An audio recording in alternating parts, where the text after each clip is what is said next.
With Google Play Games, you can play unlocked.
Okay, I think it might. Is it working now, guys? It might. Oh, it might be working now. Hold on. Is it working now? Oh, hi, Know Your Worth. That was Lucky Ducky. I'm looking for Lucky Ducky. Is it working? Is it working, guys? Can you hear me? I got. Well, let me see. Audio perfect. Okay. All right, good. So let me say for the third time what I was saying when I was muted. I said that, hi, Jane Grill. there you are.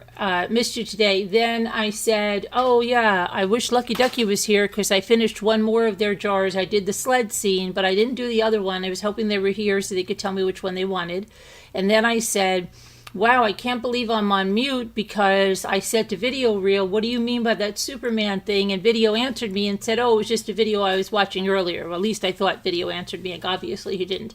And then somebody said, you have no sound.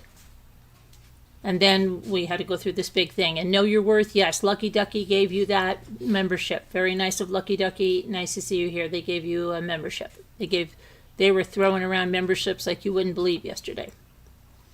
Okay.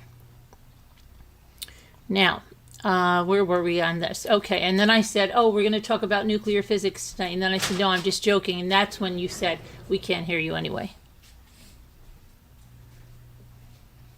Now we're all caught up. Everything's done. Okay, so anyway, we are going to look into that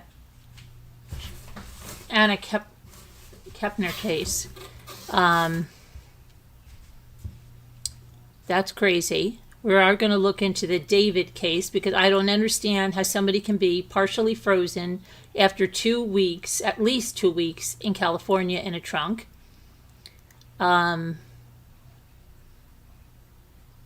And we're going to talk about, there's a breaking news, I just saw it, what the heck was that crazy thing I just saw? Hold on a minute, let me see what it was. See, isn't that crazy? I can't even remember what it was, but I know it was something I wanted to talk about. That's bad.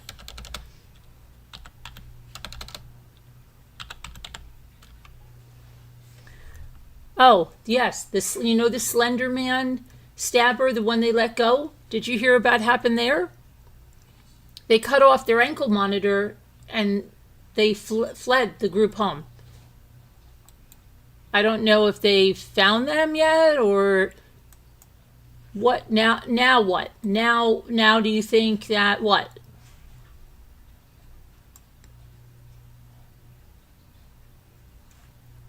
You know the Slender Man thing? Let's see if they found her. Crazy. Slender Man killer escapes. All right, let's see what happened here. Craziness. There's a manhunt. Manhunt launched for a convicted Slender Man stabber. Cut off the monitor bracelet, the ankle monitor, and left the group home. So this is they're searching for a manhunt in Wisconsin. Let's see. And Morgan Geyser last seen off of Cronky Drive at 8 p.m. with an adult acquaintance. As of Sunday morning, whereabouts unknown. That's from the Madison Police Department. And let's see, here's a recent image of her caught on video surveillance. Here you go. What the heck? Okay, let's see. She was convicted in 2014 of the Slender Man stabbing. She pled guilty to attempted first-degree intentional homicide in the violent stabbing of Peyton Lautner. She claimed she wasn't responsible due to mental illness. And her and a friend were 12 years old when they lured Peyton to a wooded park during a sleepover and stabbed her 19 times. She survived the attack.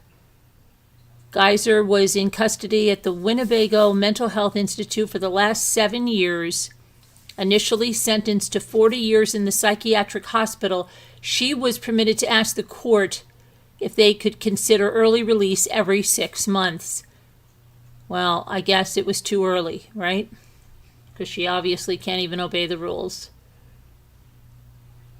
So now she's on the run. And what are they going to do when they get her? Are they going to put her back in? Or they're just gonna.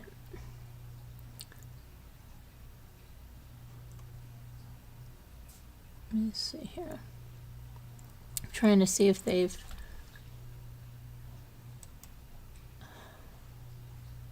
Mental illness.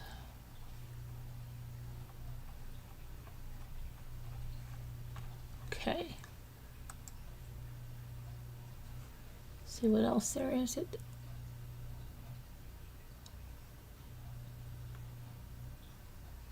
So yeah, there's a manhunt. Let me see if there's.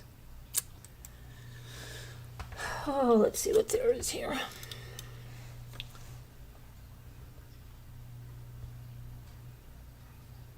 Okay, people said she should have never been released from the psych ward. She's dangerous.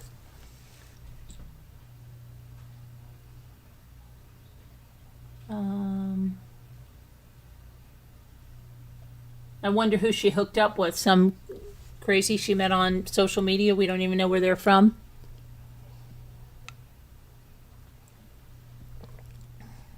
They don't have any video of her leaving the group home with who she left with. Is this what is this video? It looks like she's trick-or-treating or something.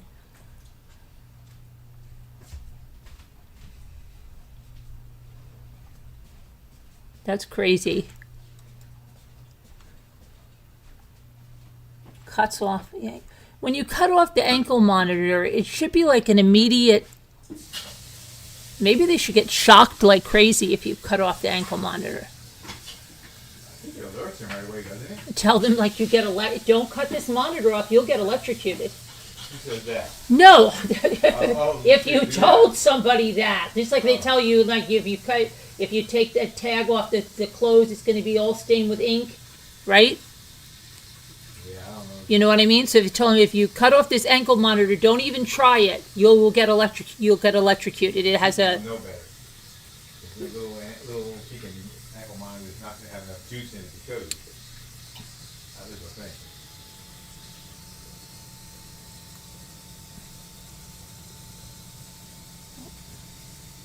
They should be alerted. Like it should make an alarm go off like crazy, like on the house that they're in, like an external alarm. So what did they do? They cut the ankle off? She cut the ankle monitor off and she took off. Okay, well. And she took off with some guy or Yeah, some adult. Let's see. They shouldn't have. Yeah. Obviously, she wasn't ready to be let off. Back to the psychiatric hospital.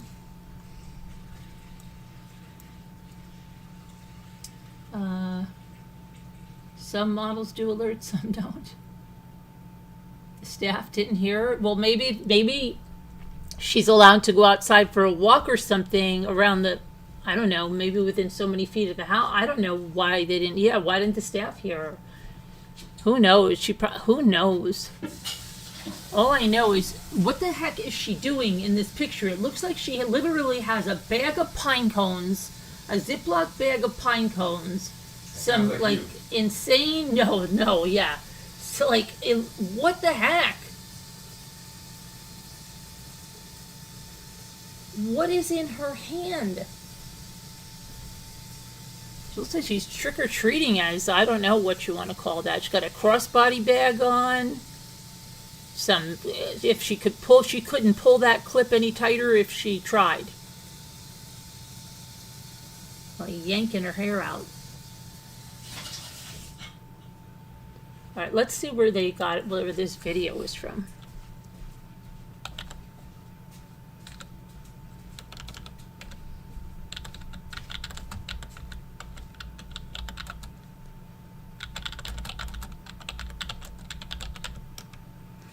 Okay, let's see. Oh my goodness. She's 23 years old now.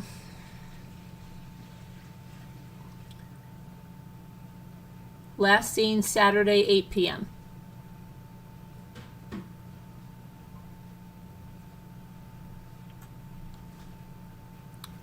Well, why aren't the people from the group home speaking out? Let's see. All right, here's in August, a group facility in Sun Prairie decided against admitting her due to a wave of negative publicity. However, police confirmed that Geyser was staying at a group home in Madison. She was last seen 8 p.m. Saturday with an adult acquaintance, but they don't tell us where. You have a massive manhunt and you don't even... We just heard the news that Morgan has walked away from the group home that she was housed at, said her attorney, Tony Cotton. Okay. And yes, Mr. Tony Cotton? Let's see. Here's Tony Cotton's official statement. Let's see.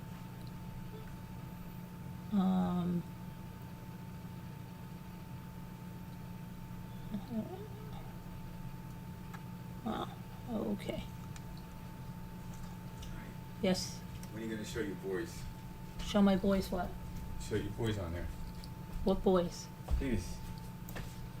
Plus your, What boys?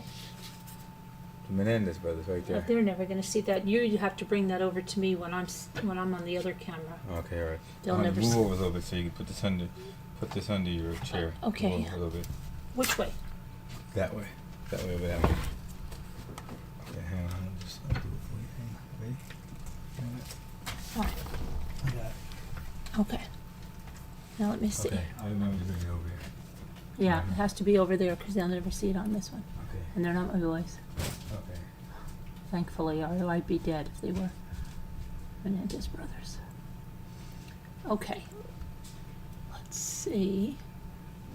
I don't understand why they're not giving out information if they're having a manhunt, but there's no more information about who this guy is, what group, what they're protecting, what her. This is unbelievable. The world is really crazy. Her whereabouts are unknown as of Sunday morning. Okay. They don't even have that usual disclaimer like, if you see her, call this number, don't approach, dangerous.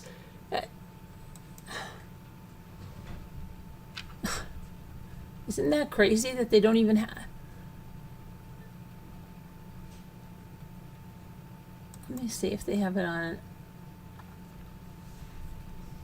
another one. Let's see. They've launched a manhunt. Okay, let's see what that's about.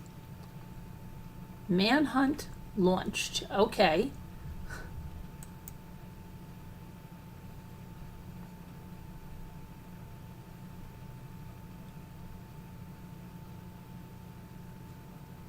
Okay. Cronky Drive. That's all they tell you. Not any a number or anything. Even though they're growing up, they still need your guidance. I like it. Yeah, I like it. That's why last year, Instagram stupid launched teen ads. accounts, defaulting all teens into automatic protections. What is up with this? This is driving me crazy. All right, that's just an aggravating thing. That's all they tell you is the avenue, no number, nothing about where this is from. Okay, forget it. I'm done with that. We'll see if there's anything on it later tonight. It's just dumb. All right, the next thing is the David thing. And you're going to explain to me how somebody is going to remain partially frozen for at least 2 weeks in California in the trunk of a car when they're badly decomposed. You please tell me how they're going to remain partially frozen. I'm really feeling like we're being punked with the news here. This is crazy. How could somebody be partially frozen after 3 weeks? Let's get this out here. I don't get it.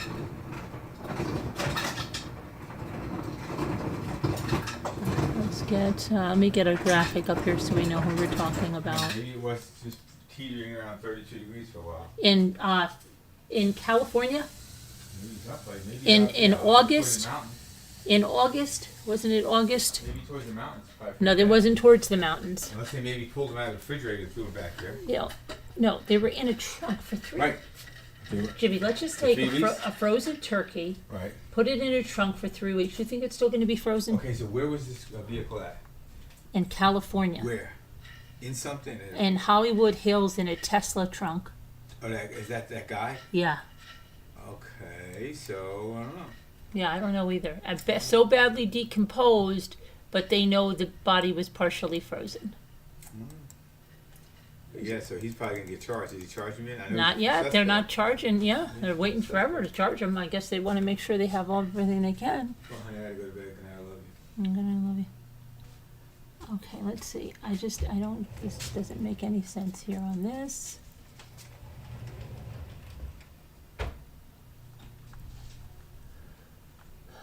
So yeah, she's partially frozen. I don't get it. Okay, more details now. Let's see. Celeste Rivas. Body parts had been partially frozen before being placed in the trunk of David's Tesla. The frozen okay, see?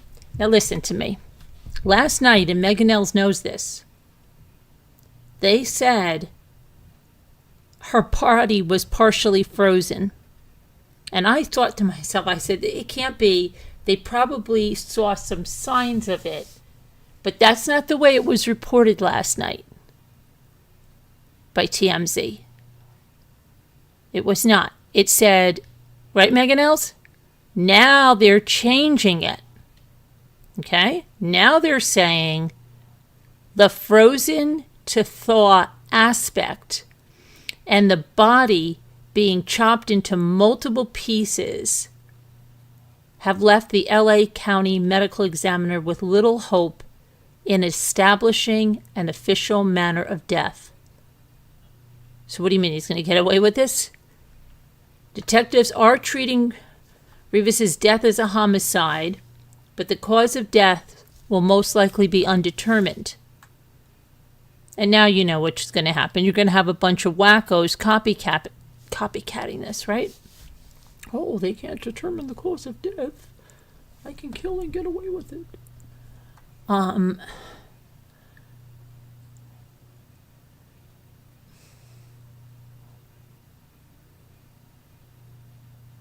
Okay, it says investigators are also looking into a trip that, let me see this, David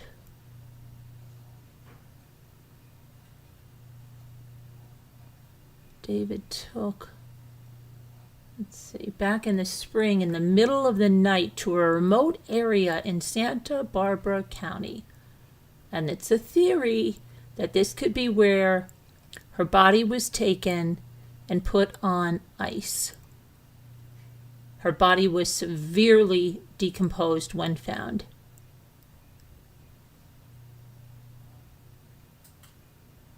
The vehicle had been at the tow lot for several days before police made the discovery. And remember, it was parked in the Hollywood Hills on the side of the road for at least 2 weeks.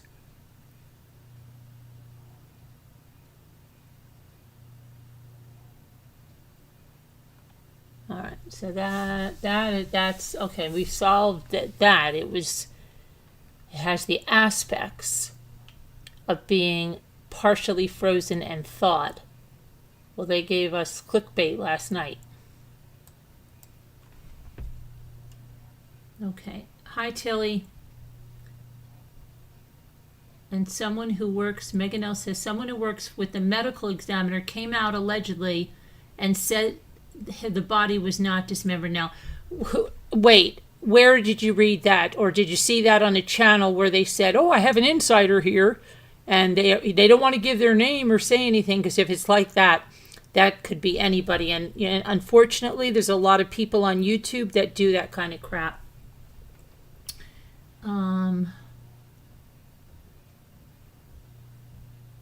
So it looks like, what is he going to get away? I don't know.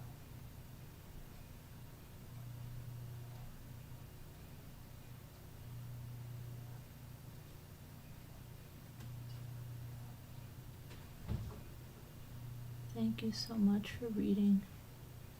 Oh, you're welcome. Know your worth. Okay, so let me see about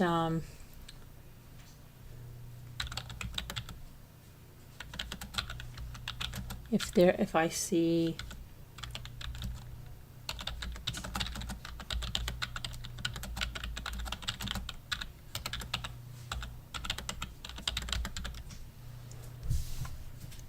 all right, let's see.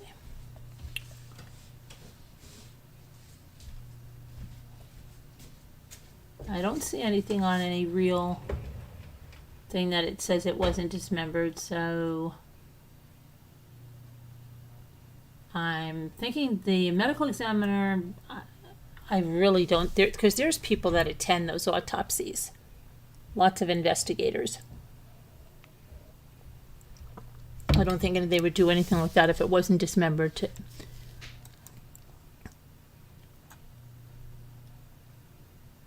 But let's see. I just don't get it.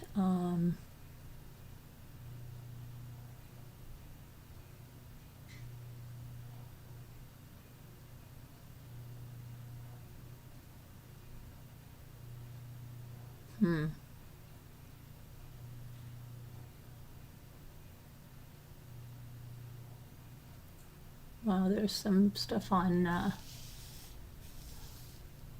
social media that's going crazy.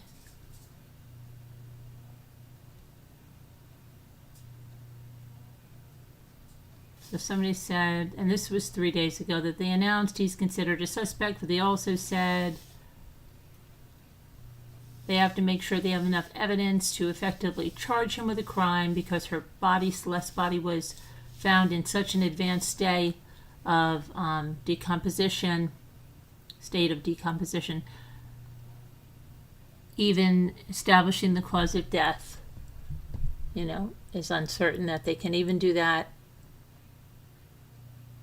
Her death has not been declared a homicide. They just had a case like this before where they couldn't declare it because of when was that?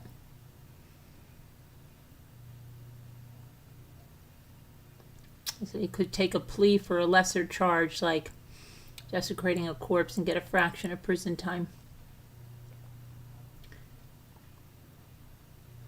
Because they're going to already have it under that she overdosed or something. They've already thrown that around, right?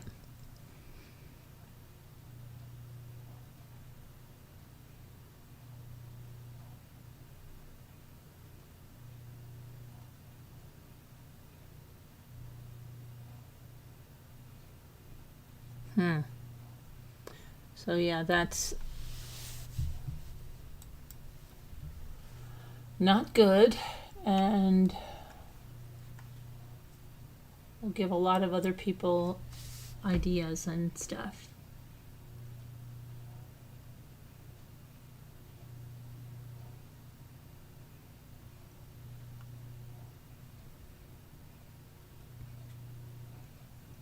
I saw it on, she was posted. Except t-shirt, yeah. Well, channel, I would give that a grain of salt because as if you're around for the Watts case, remember the insiders that were on certain channels were just not even at all real. Yeah.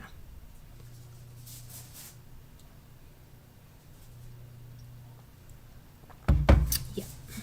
Okay, let's go see what else we can do. Now, there's not much else in this.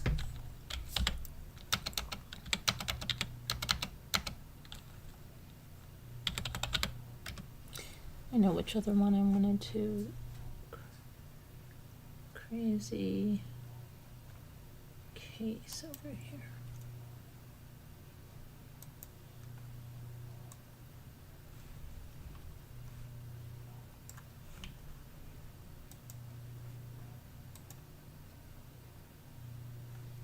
Okay, this is an 8-year-old. Florida. Okay. Sorry, Florida. Speaking of that, who's the woman that always apologized? Where is our the lady that was with us throughout that Jeffrey, the one in Ohio, that trial, she was here like every night and I haven't seen her. She is. Okay. Anyway, this is a 8-year-old girl stabbed her estranged grandmother to protect her mother from an attack. So this was in Clay County. The sheriff's office say that responded at 3 p.m. to a disturbance around the 600 block of Reese Avenue in the Oakleaf area. They said there was a 911 call and the caller could be heard yelling at someone to leave. The caller was determined to be the daughter of the suspect, Serpil Adams, 62. So, a media release from the sheriff's office stated that during the investigation, the authorities determined that the victim had been involved in a physical confrontation with Adams, and after Adams allegedly entered the victim's home through an unlocked door without an invitation, where the victim was inside the residence with 2 young children, and then allegedly attacked her daughter with a serrated utility knife. The victim's 8-year-old daughter retrieved a kitchen knife and stabbed her grandmother in the upper arm, causing her to retreat and leave the scene. Boy, that's not traumatic, right? Wow, something that you carry.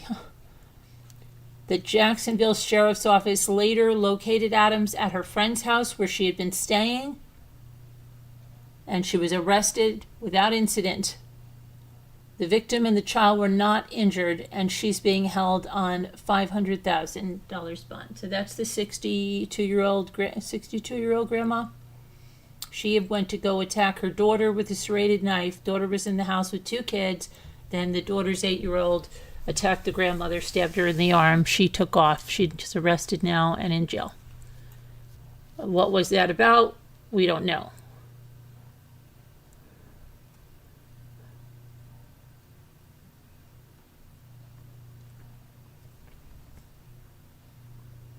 Okay, and then this is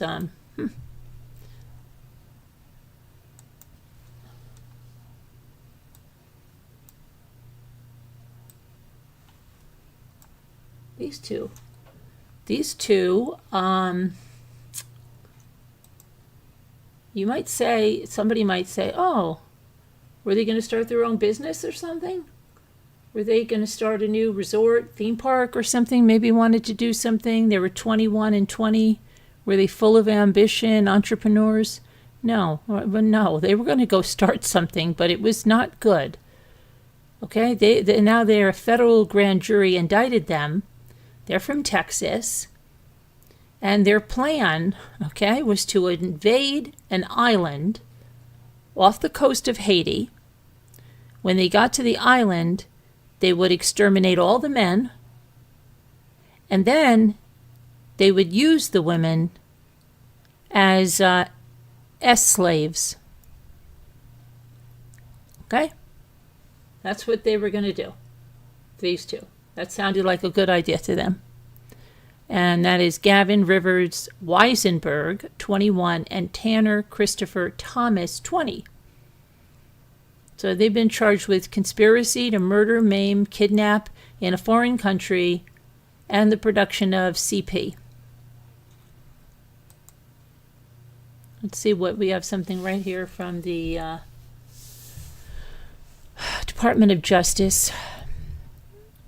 Eastern District of Texas, United States Attorney's Office, Plano, Texas. 2 North Texas men have been charged in relation to a plot that included invading that island off of Haiti, doing what I just told you.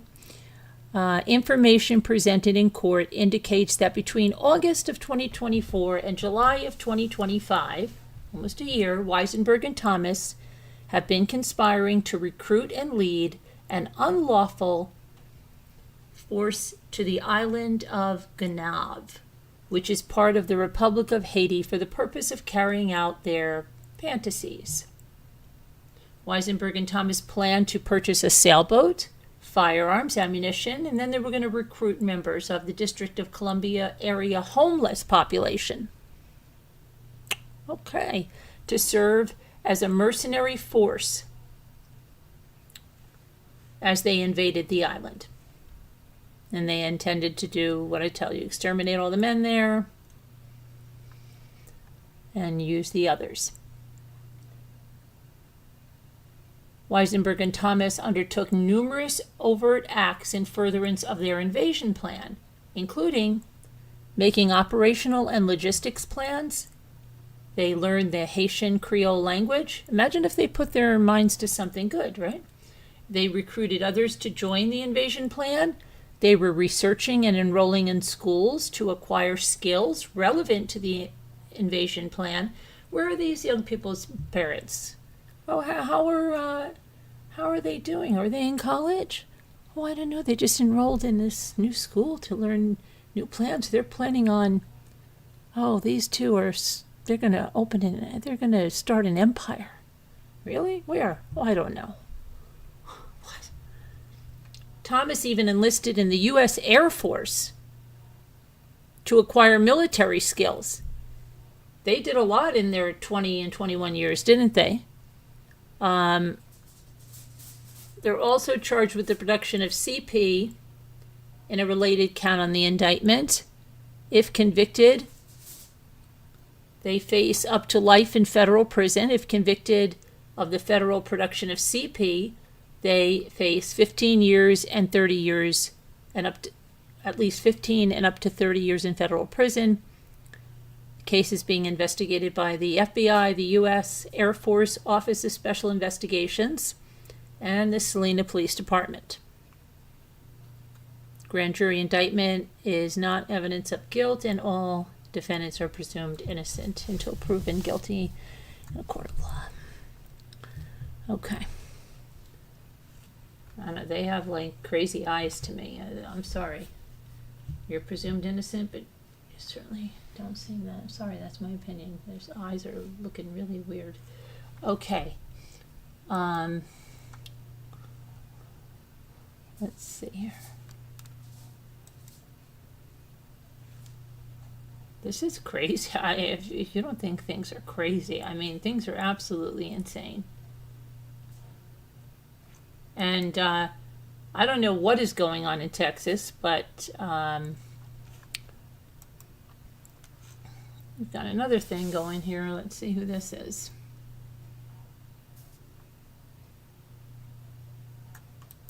Former police, where is he? Police captain, former police captain.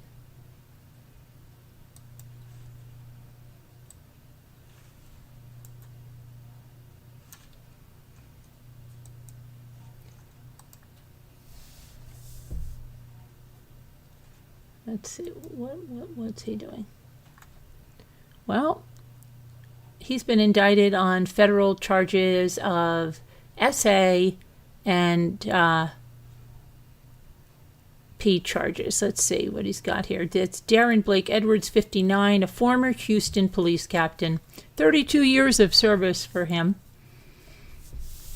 Indicted Tuesday by the federal grand jury. He appeared in court Friday for the new federal charges. Because back in February, he was initially arrested in Galveston County, at his Galveston County home, on charges of possession of CP. Wow. Then they added 2 more charges of aggravated SA and S performance of a child. Oh my gosh. This is like hiding in plain sight, right? 32 years in the police force. Court documents reveal that the victim told investigators that Edwards has been R-ing her for years, starting in elementary school, and that the assaults had escalated over the past year, when he R'd her between 85 and 100 times. He sent her explicit photographs over social media. He requested photos from her. He sent her money to send photos. She did it, she said. She didn't want to get him upset. He then allegedly saved the images from Snapchat. He told her he had a secret photo album and he threatened to ruin her life with it if she told anybody, I guess. I guess that's how he was going to ruin her life. It doesn't say that. It just said he threatened to ruin her life with the photos in it. And then that he used hidden cameras to capture images of her. He's facing 2 counts of coercion and enticement. If convicted, he could receive up to life in prison. In addition, he's facing 2 counts of exploitation of children and 1 count of possession of CP, carrying 20 and 10 years respectively, and he could also be fined $250,000. So you serve 32 years in the police force. Okay. Crazy. Nuts.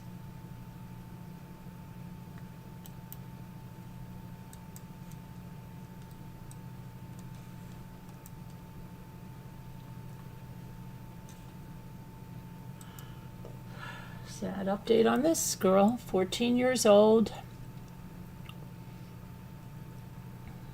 Illinois, and she was found essayed and strangled with jumper cables. Her uncle has been arrested.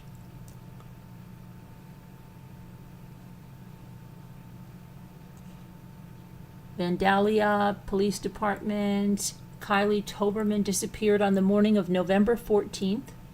Later that afternoon, police found her body. Police arrested Arnold Rivera, 43 years old, in connection with Kylie's death on November 16th. On November 17th, Rivera made a court appearance. It's believed that Kylie and Rivera were in a car together. At some point, he essayed her, according to the state attorney Brenda Mathis, and then it is alleged that he strangled her with jumper cables, put her body in a tote, hid it in an RV. Police found the RV in Vandalia, behind the house where Kylie reportedly lived with her adoptive mother, Donna Toberman, 65. But now Toberman is Rivera's mother, and Rivera was considered to be Kylie's step-uncle. Donna's also facing charges. She's been charged with unlawful possession of a firearm, 4 counts. Court records show that Rivera has a criminal history that includes dismissed charges of SA involving a child between the ages of 9 and 16, as well as burglary, and the charges were dismissed in exchange for a guilty plea to felony aggravated battery from 2000. The felony charge resulted in 30 months of probation. It ended in March of 2023.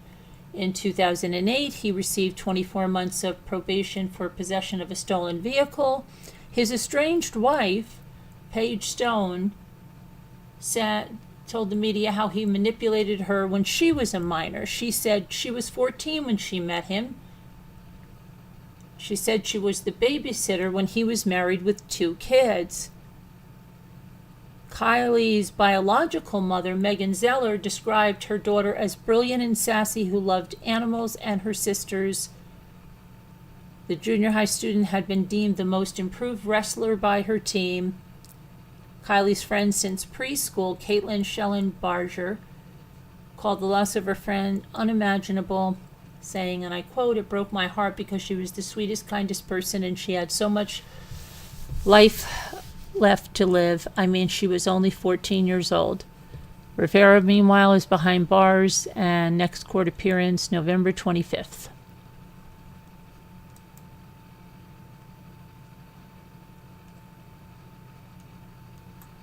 Unbelievable. Okay.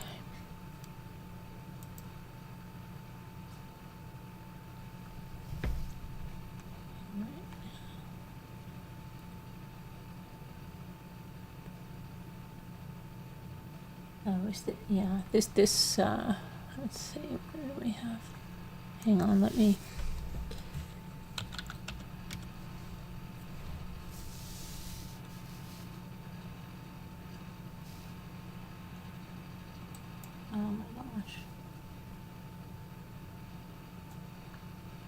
What happened here?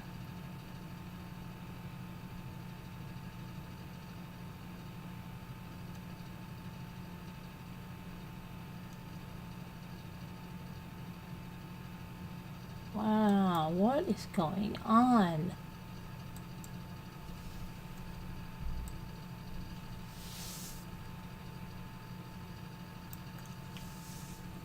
Okay.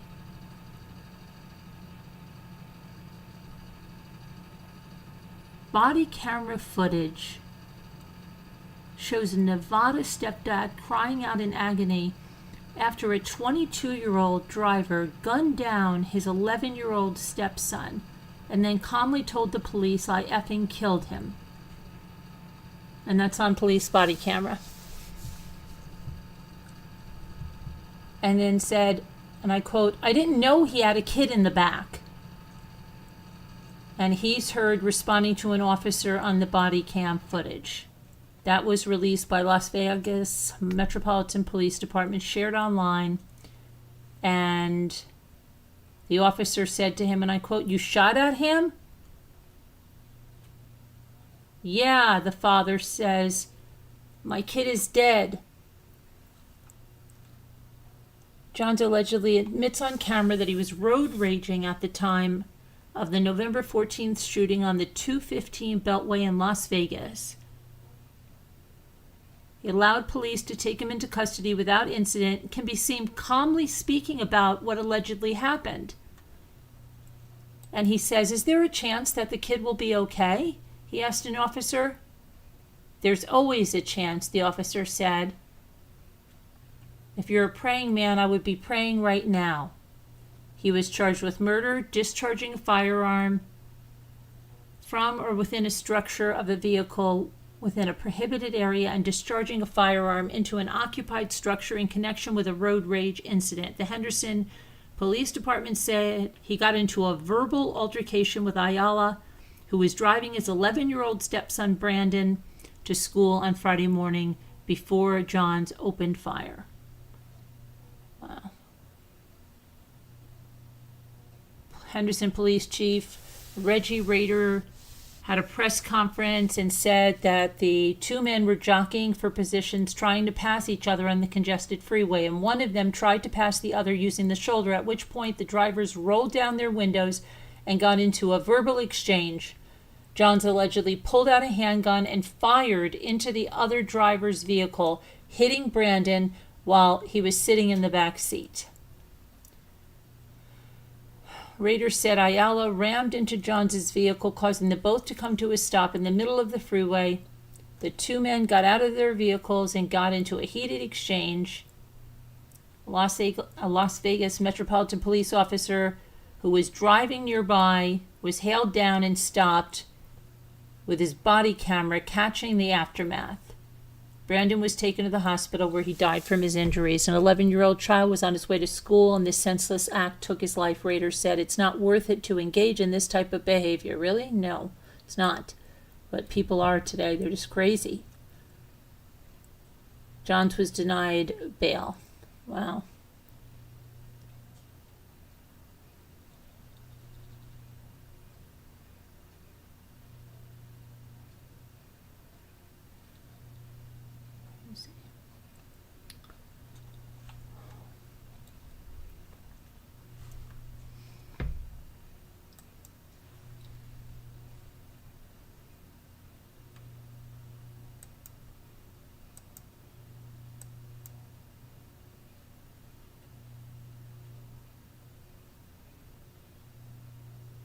Virginia high school football coach is missing amid undefeated season, and there's a massive search underway.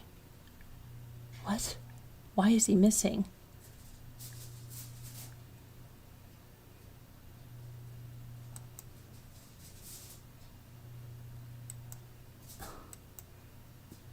Don't even tell me. He said yes.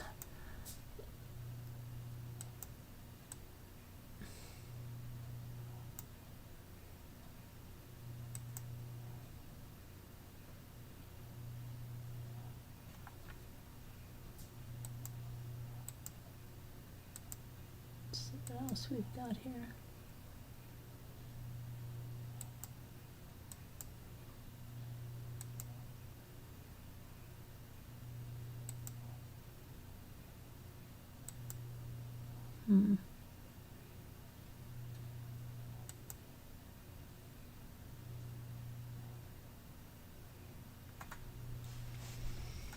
So many crazy things. That's just insane.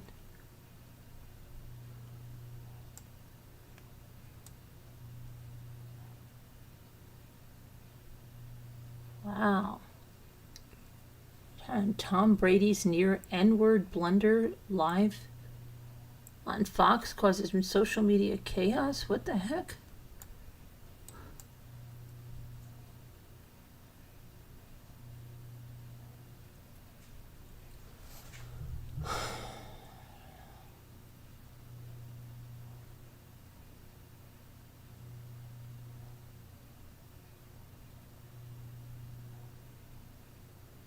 I don't know. This is nuts. Okay, let's go to, we'll move on here.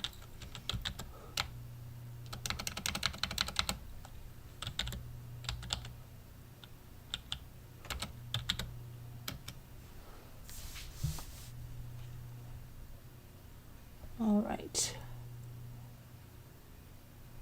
Oh, John Gosling got married.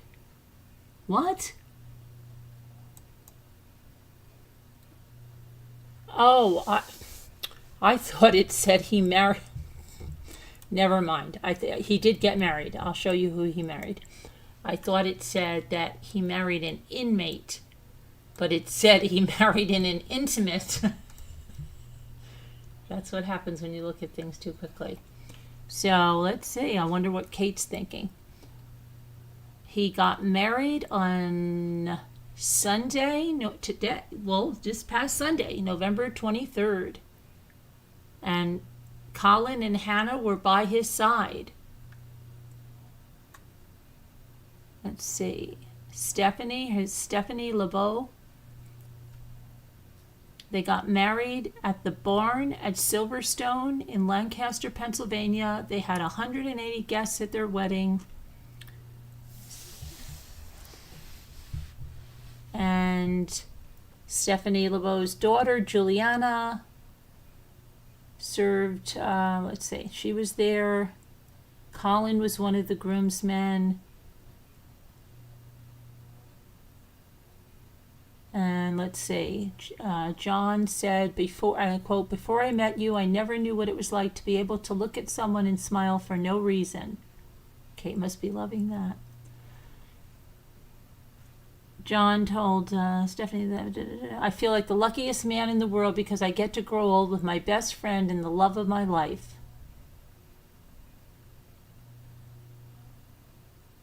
And they met at a mutual friend's backyard barbecue in August of 2021, shortly after he broke up with his ex, Colleen Conrad. Don't even know who that is. They began quietly dating. They went public August of 2023, and then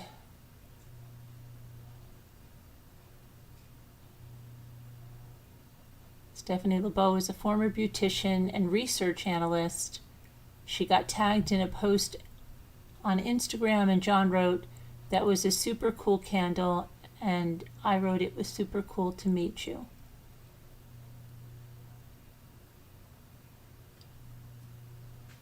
They say they have so much in common because they both have been with people who were not the best for them, but they would appreciate, and if they hadn't been, they wouldn't appreciate what they have together. Isn't that what so many people say, right? I get with somebody else. It's like, okay.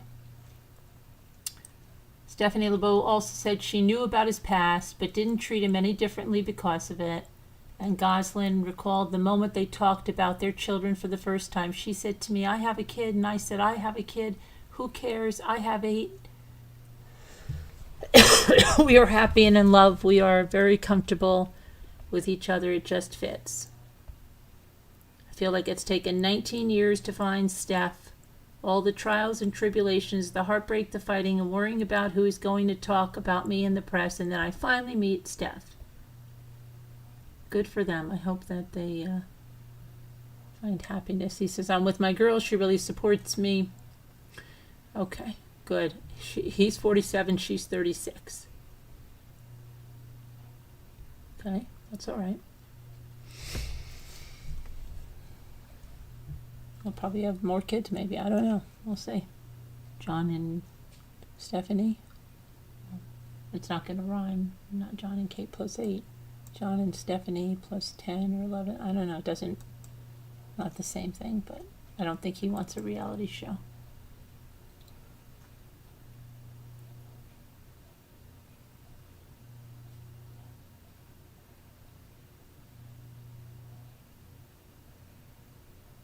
Oh, wow. Look at this now. Okay. This is crazy. This is a crazy one.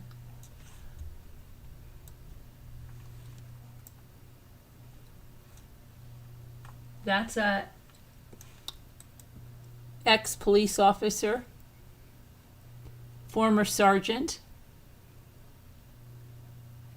Let's see from where.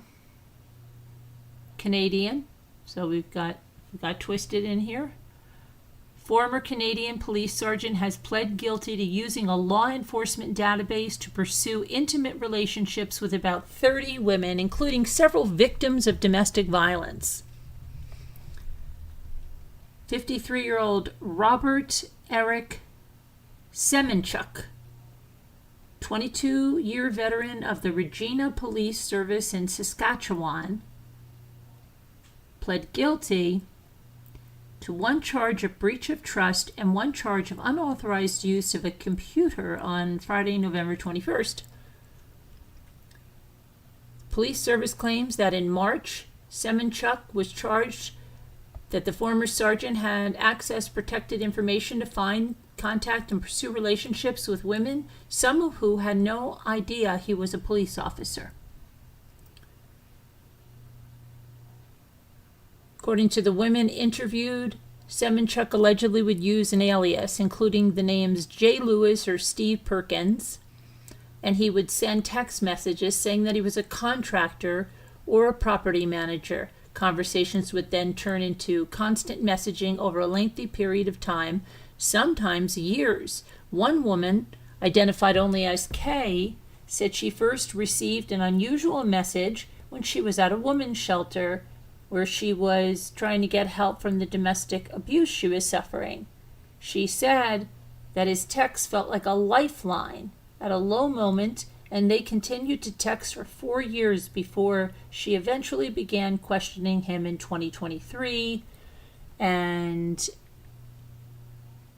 she said, let's see, she added that she ran a photo he sent her through facial recognition, and it showed an image of Semenchuk with police gear. She said, I can't describe the feeling, everything that went through my head. One of the first things that hit me, fear and his power and what he could do. It triggered an internal investigation. Another woman, identified only as C, said that she received a message from a man who called himself Steve. Their relationship lasted more than a year. She said she was 18, trying to find someone, didn't know how to go about it. Steve eventually became controlling and demanding in their conversations. He was sex crazed and described how he constantly pressured her to send him explicit photos. How did he know who I was? Why did he choose me? Semenchuk, who has been honored with policing awards over his over 20-year career, was charged in March, and then he had resigned from the force effective April 21st. Wow. A judge set Semenchuk's sentencing date for January 23rd. As many as 20 victims' impact statements are expected during the hearing.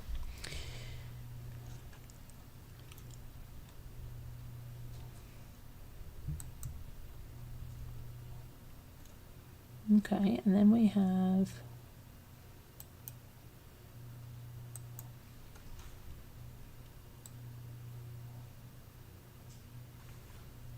this guy who looks like I'm sorry. I look at that and I think it's like one of the Brady's grown up. Bobby, or it actually looks a little bit like a morph of all of the boys, but it's no laughing matter, obviously. This is Dylan Robert Dukes, 27 years old, and South Carolina here. Elementary school teacher. Not only that, he was teacher of the year. But he was showering an 11-year-old former student with over 60 love letters, gifts, and unwanted hugs. He pled guilty to harassment. He's only going to serve probation. He admitted in court that he repeatedly reached out to the girl after she left his class at Star Elementary School. He gave her unwanted hugs, pictures, and handwritten notes, more than 60 in total, including letters for each day of the week during summer break. The girl's mother told the court that in July of 2024, Duke's behavior upended places where her daughter should have felt safe. My child has had to endure moments of being uncomfortable in places like church, school, and sports. My child should have been comfortable there and being able to enjoy being a child. He started attending our church. I now realize that this access to my child had continued to grow his obsession. Let's see. Anderson County Sheriff's Office was notified of Duke's repeated contact with the child. The sheriff said detectives believe they interrupted the situation before it escalated, noting that it was fortunate this is the one and only charge and that the child had feared the behavior could become physical. He was charged with stalking, released on a $50,000 surety bond, placed on administrative leave from Star Elementary, where he had recently been named the school's 2023-2024 Teacher of the Year.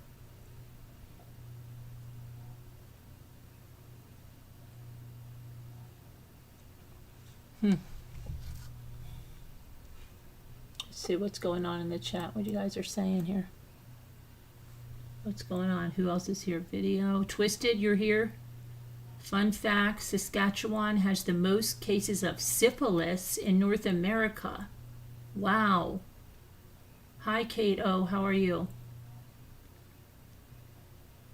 Super chat, hi. Kate is dating her future bodyguard. Okay. Future bodyguard. Sorry.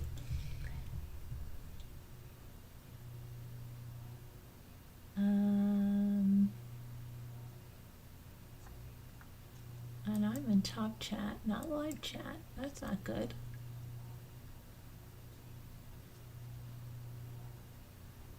Wow. That's just one of those facts that you have up there in your head, Twisted. Most cases of syphilis. I'm very upset Lucky Ducky isn't here because I want to talk to Lucky Ducky, but I'm going to have to do another executive decision because I have to get this stuff finished.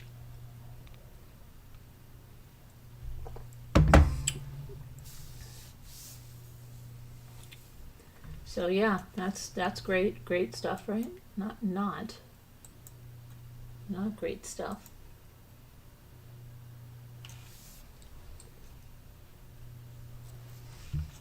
Let's see what else is going on.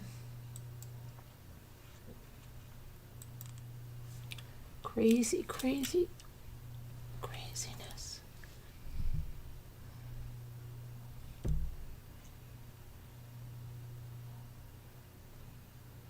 I heard that there was a shooting in Long Island and students from a college in the Bronx.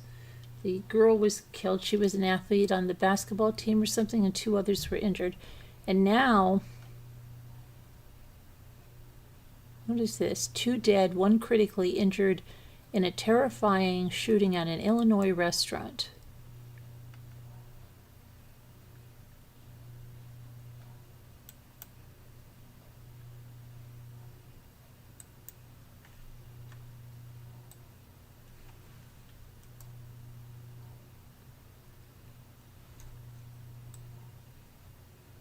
All All right, this is, let's see what this is. A band that was playing at Two Brothers Roadhouse in Aurora, Illinois at the time of the shooting called the incident absolutely shocking. 2 people are dead, one's critical condition. Police responded to multiple 911 calls at Two Brothers Roundhouse in Aurora at about 9:10 p.m. on Saturday, November 22nd. One of the victims, believed to be the shooter, was pronounced dead on the scene. 2 other victims, a man and a woman, were transported to a local hospital. The woman was later pronounced dead and the man's in critical condition.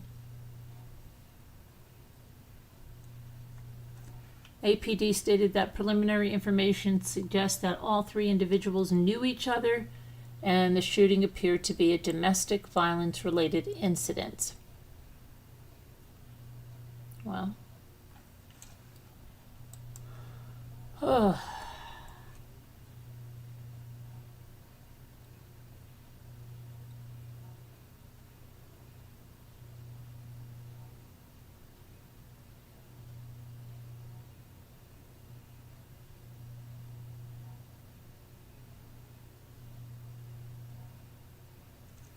What happened here? What should this one do? To allow some applicants. What is this going on? A news anchor? What is she doing loans? She's been sentenced to 10 years. Okay, what is this? Stephanie Hawkridge? Has anybody even ever heard of this woman? Stephanie Hawkridge. She was a former Arizona news anchor. She has been sentenced to 10 years in prison for federal wire fraud conspiracy. Prosecutors say that Stephanie Hawkridge, former employee of Phoenix news station ABC 15, was involved in a pandemic-era paycheck protection program loan scheme. Hawkridge and her husband created fake payroll records, tax documents, and bank statements to allow some applicants to obtain larger loans. Let's see. Friday, November 21st, Stephanie Hawkridge, former employee of Phoenix, was charged by a Texas federal judge to 120 months in prison. According to Arizona and ABC 15, she will begin her sentence just days after Christmas. Let's see. She was ordered to pay nearly $64 million in restitution, along with her co-defendants. I thought I heard about this. This is just similar to another case, huh? And must serve supervised release for 2 years. According to the Department of Justice, she was convicted in June of 2025. Maybe that's what I heard about. On 1 count of conspiracy to commit wire fraud, and she was acquitted on 4 counts of wire fraud. Her and her husband, Nathan Reese, founded a lender service company in 2020 called Blue Acorn. They said they aimed to help small businesses secure federal PPP loans. Hawkridge and her co-conspirators charged borrowers kickbacks based on a percentage of the funds received. However, federal investigators said the couple created fake payroll records, tax documents, and bank statements that allowed some applicants to obtain larger loans from the U.S. Small Business Administration, which ran the PPP program. During Hawkridge's trial, prosecutors argued that the couple showed others how to submit fake PPP loans. At one point, they obtained a loan for a company with no employees. As part of the scheme, Hawkridge and others offered a personalized service to their clients called VI PPP to help potential borrowers complete PPP loan applications. Hawkridge recruited co-conspirators to work as VI PPP referral agents and coach borrowers on how to submit false PPP loans. let's see, a report said that Blue Acorn made more than $1 billion for processing the loans, and the company's partner lenders facilitated almost 3 times as many PPP loans in 2021 as hold on a minute.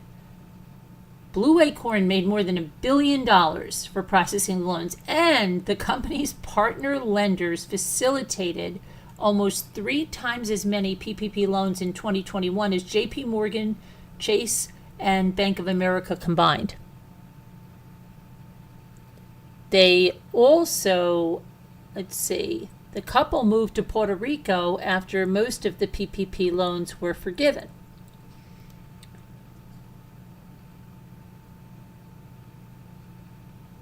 And so I guess Matthew Goliati, head of the Justice Department's Criminal Division, said this defendant exploited a national emergency to personally profit from a taxpayer-funded program intended to support vulnerable individuals and small businesses.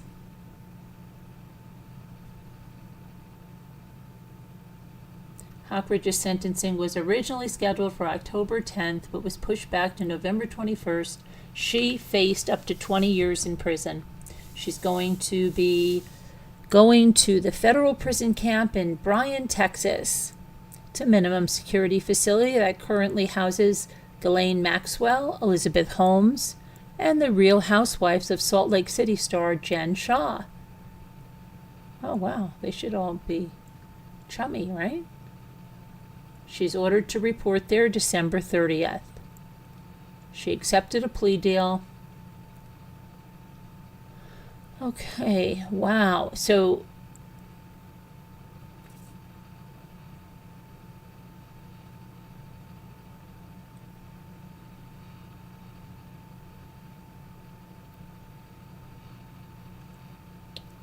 what is somebody saying that they... Where are they even reading that?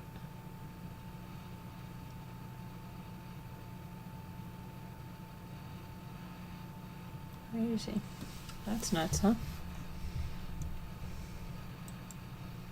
$1 billion.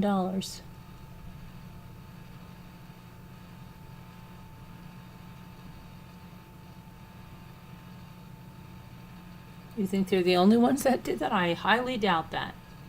I thought maybe that is the one I heard about, but I there's got to be many others that I know that. Let's see.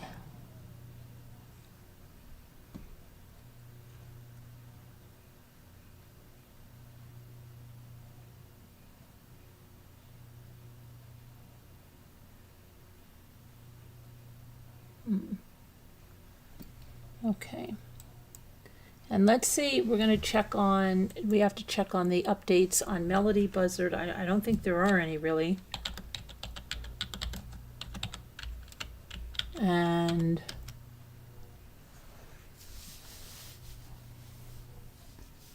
no, it's not looking like it.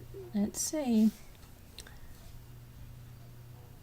Except that the false imprisonment charge was dropped on the mother. Get over there. Go on.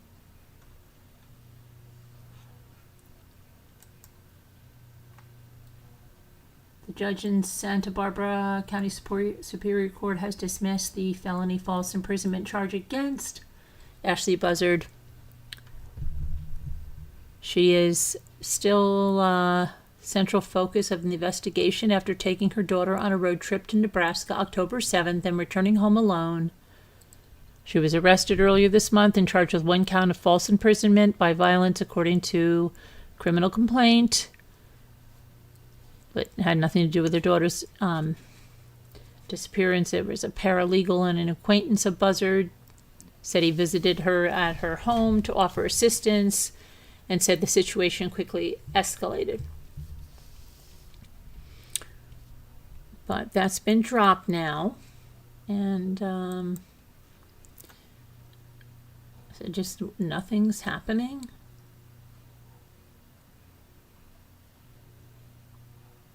It's like nothing. Let's say okay, and let's check that Anna Kepner.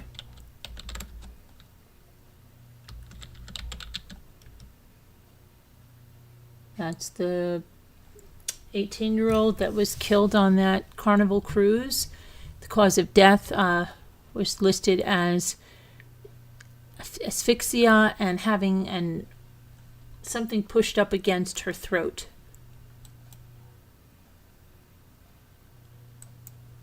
Let me see here what we got. But I want to go into the. Make this bigger.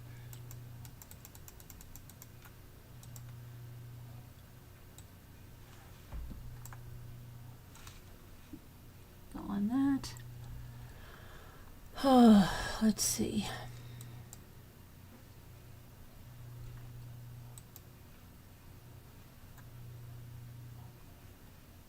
Stepbrothers are being investigated. But doesn't look like he's been arrested yet. Let me go to the social media thing here. Let's see.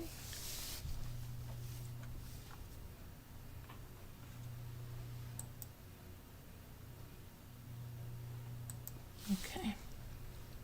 I usually find at this point a little more.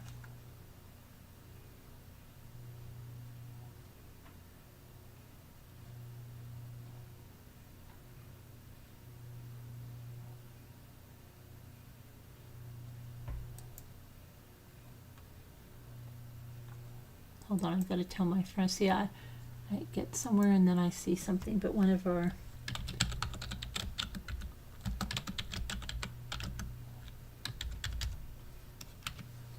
okay.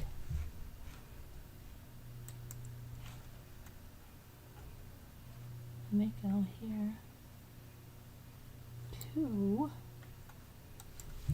this and see what they're saying. Sometimes you have to take it with grain of salt, but sometimes there's a little more out there. Apparently, Anna's mother is making TikTok videos.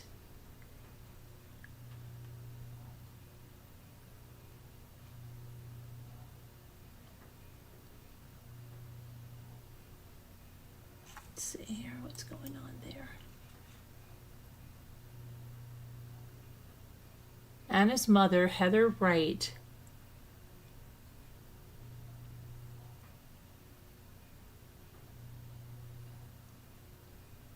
who said that?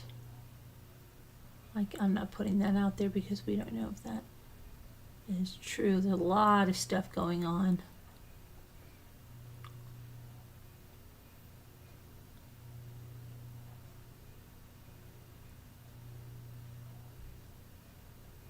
But apparently, let's see.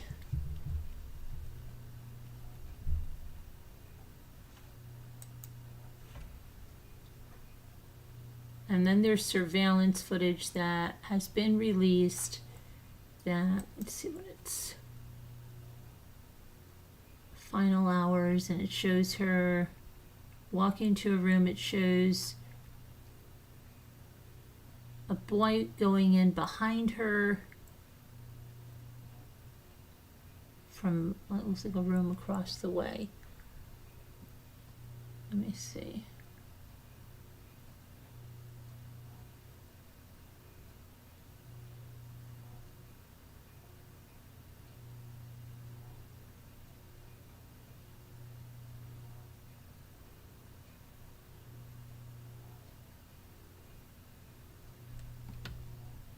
They say that I don't know if this is true.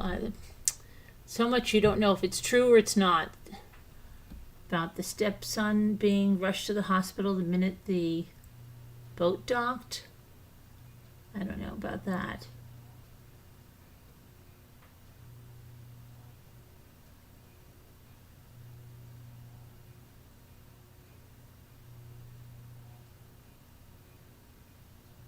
So the newly analyzed CCTV shows Anna Kepner pacing in the hallway of her cabin at 11:12, moments before her stepbrother enters. Witnesses say she witnessed something urgently. The words are barely audible. Investigators believe they could hold the key to the final moments. Okay.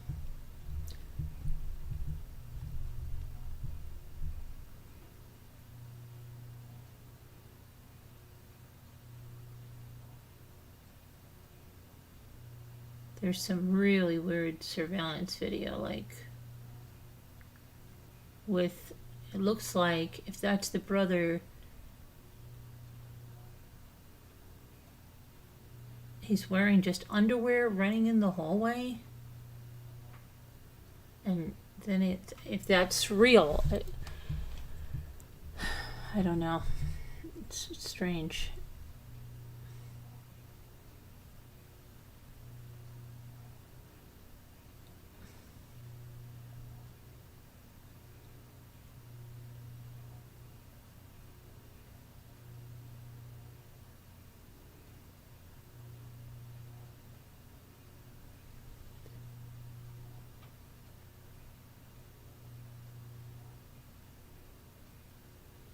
I'm just trying to see if I don't know if they really do have that surveillance video that they have.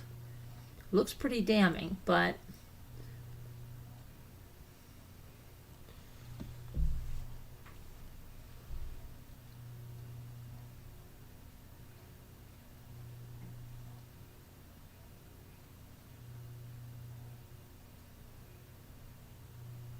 and the family court documents do claim that Anna Kepner's 16-year-old brother is considered a suspect in her mysterious death on the cruise ship.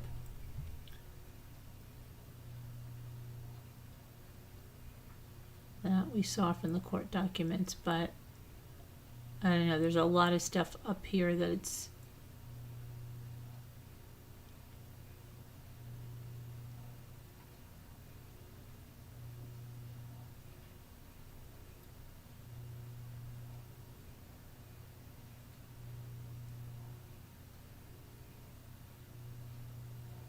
I don't know, there's so much craziness on this. Has anybody, let me see what you guys, if you've heard anything crazy. I don't want to put out any stuff. Let's see. It was dropped because she was recording it. Wait, hold on a minute. Oh wait, hold on a second.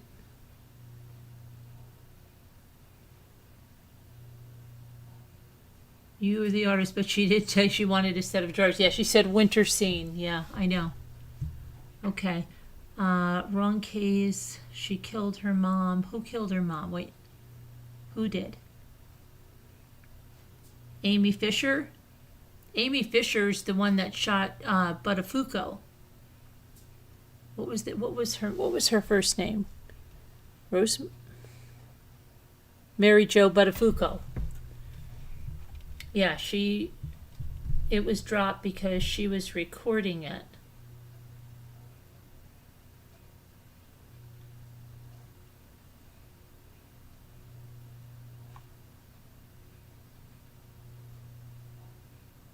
Many people assume that's why he went straight to the hospital, that he was Baker acted.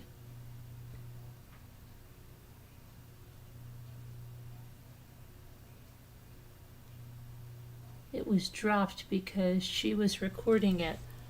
What was dropped, Megan Ellis? What was dropped because she was recording it?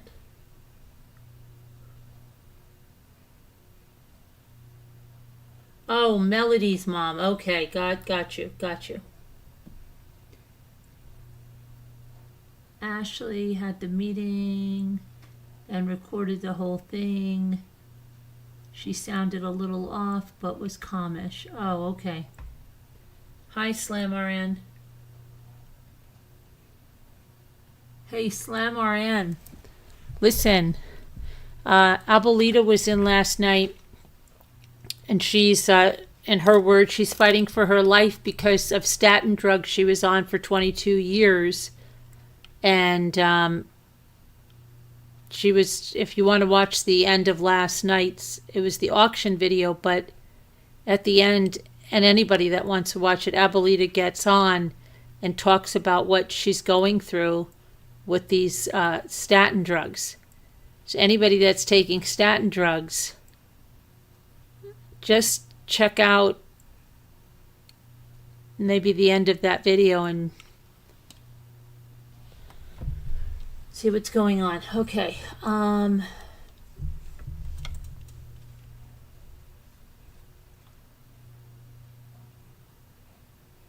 What did you, let me see what you said. Hold on a minute.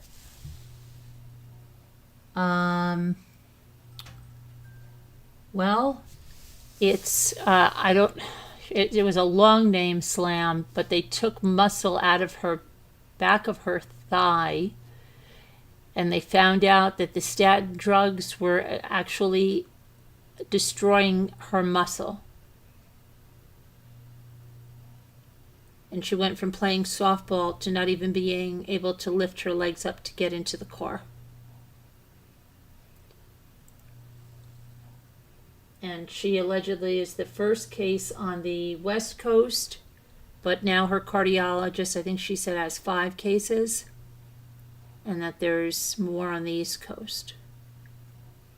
I don't know. You can listen to it. It's at the end of the auction. It's like, oh, is that what it is? Okay.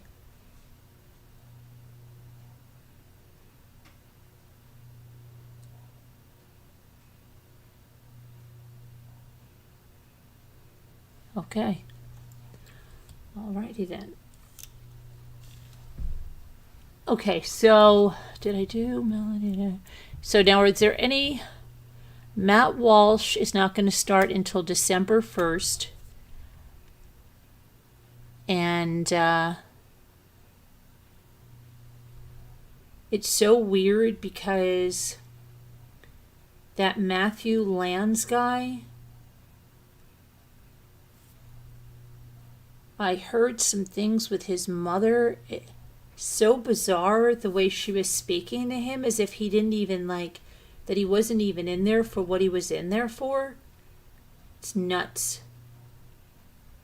That whole thing. I want to look that up a little bit. Let's look into Matt Lons, and I want to look into his brother, Austin.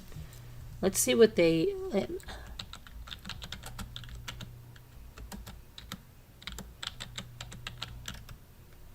really wish I could find out what he did to the people that lived there before.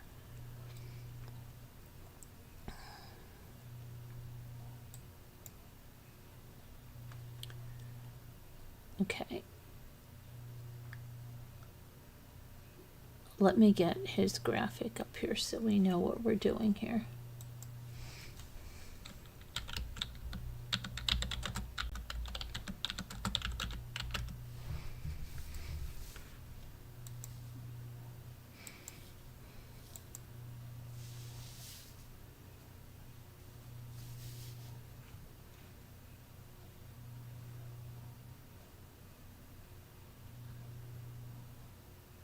Apparently this is what he looked like when he was arrested, but this is, those of you that saw him in court,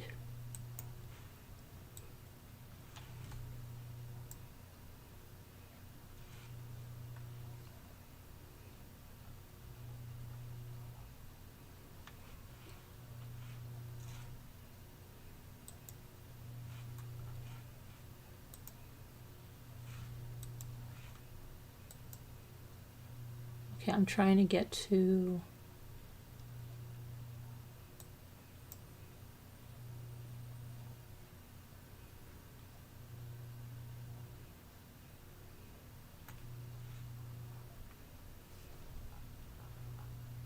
okay, so his search history, this is the brother that killed the neighbors behind him. And his search history was brought up during the trial, and this is what he searched for, okay?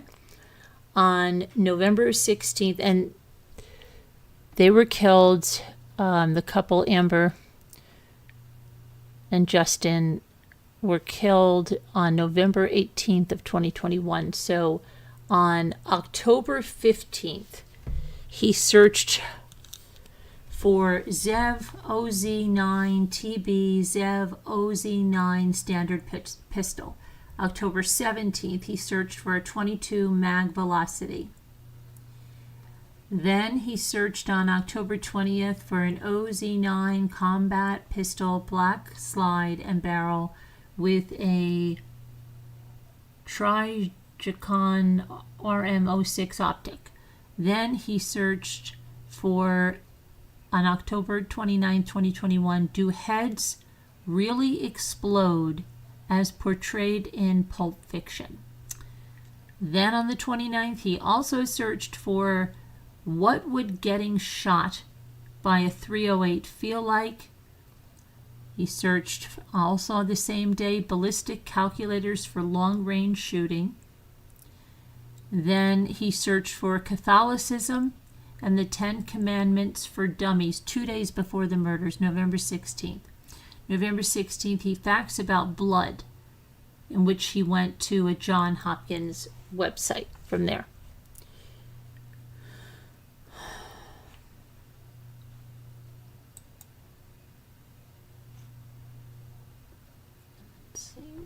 Hold on, I'm trying to stop.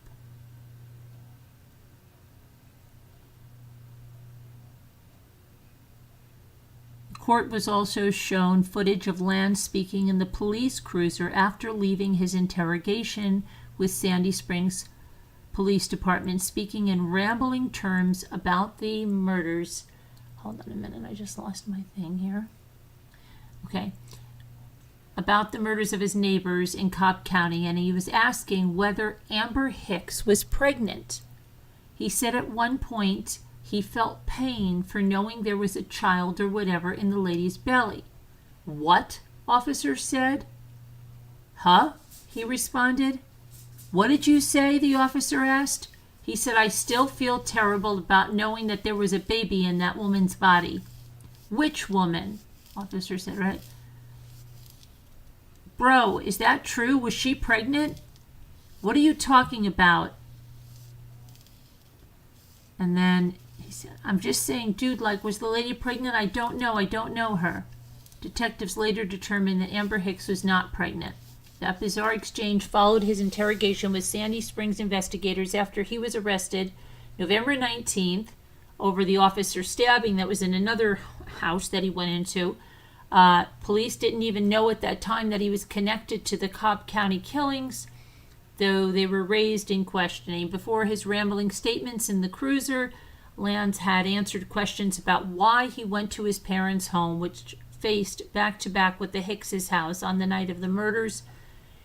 And then there was video of his parents talking to the police while they went over some things that had already been detailed in court, that Lance had come home from Athens, where he was studying at UGA the night of the murders, but did not come inside the family's house. He told Sandy Springs PD that he drove from his college apartment to the family home, said he saw a light on in their house, but didn't see or hear anything out of the ordinary. He said he smoked a cigarette, and then he drove right back to Athens in his narrative of this, what happened, right? And he said, I would say it was a coincidence that it happened on the same night that I showed up, but I didn't hear anything, which is the crazy part. He mentioned his mother told him about the killings and asked, so she said that apparently someone just broke into their house and just murdered them? And let's see. In the police interview, Lanza's mother said in the weeks leading up to the murders, something was going on in his head and we couldn't figure it out. Matthew wasn't right, she said. We were going to pull him out of school, bring him back home, be around him more, but he didn't want that. He's had some issues. parents found out he bought a gun, telling him, "You can't have this," the morning after the killing of the neighbors. The parents went to his Athens apartment saying they were concerned because they couldn't get in touch with him and they wanted to tell him about what happened. Once they were there, they forced their way in. He wouldn't answer the door, and they found him in bed with the gun beside the bed. The mother just asked him about where he'd been the previous night. He told his mom he had in fact come inside, but she said they knew he wouldn't have been inside their house the night before because the dogs would have barked. She said she believed at the time he had just been actually, she said she believed at the time he had just not been actually anywhere in the vicinity of their home when he said he'd be coming back. She said she just saw that he had a gun. They had a conversation about what happened to the neighbors. She said his response was something like, "Oh my gosh," or anything like that, that thinking that he was still not alert after waking up. He said, "I did not murder anybody."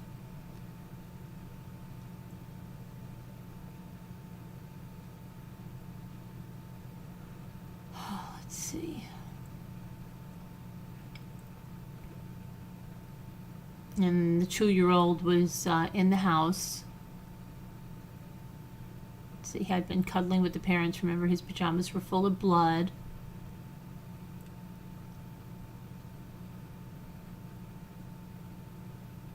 And get to that, they talk about his brother, this guy's brother, what he did. Because he also terrorized, he didn't kill the people in the house fight, but he terrorized them, harassed them. Let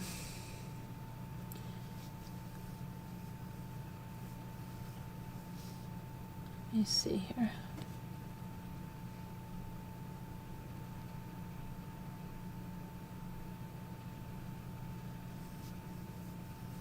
Okay, why can't... Okay, now let's... Because somebody said he... Let me see. So Austin is the brother. Lance... Let's see.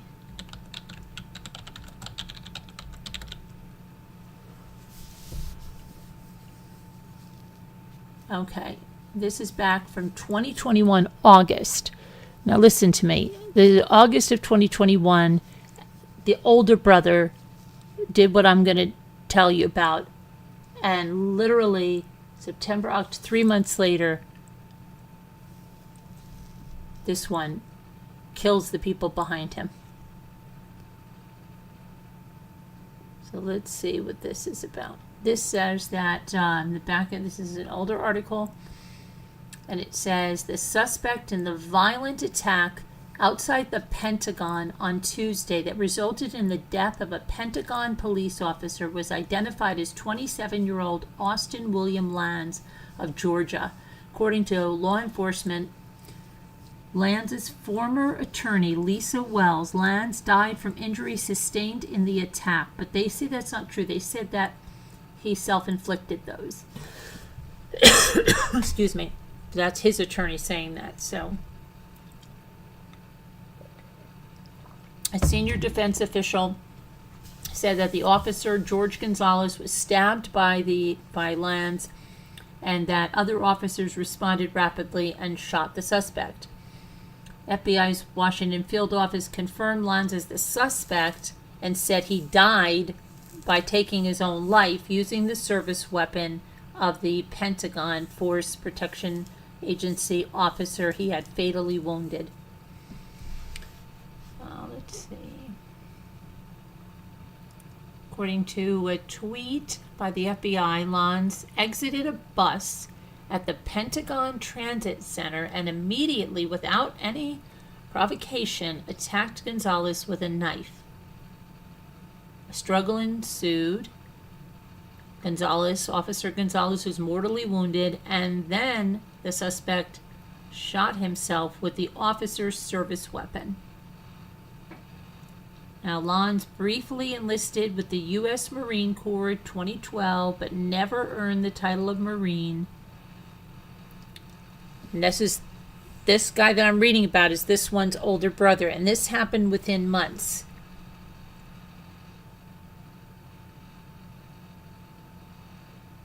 But now, then we find out the same house.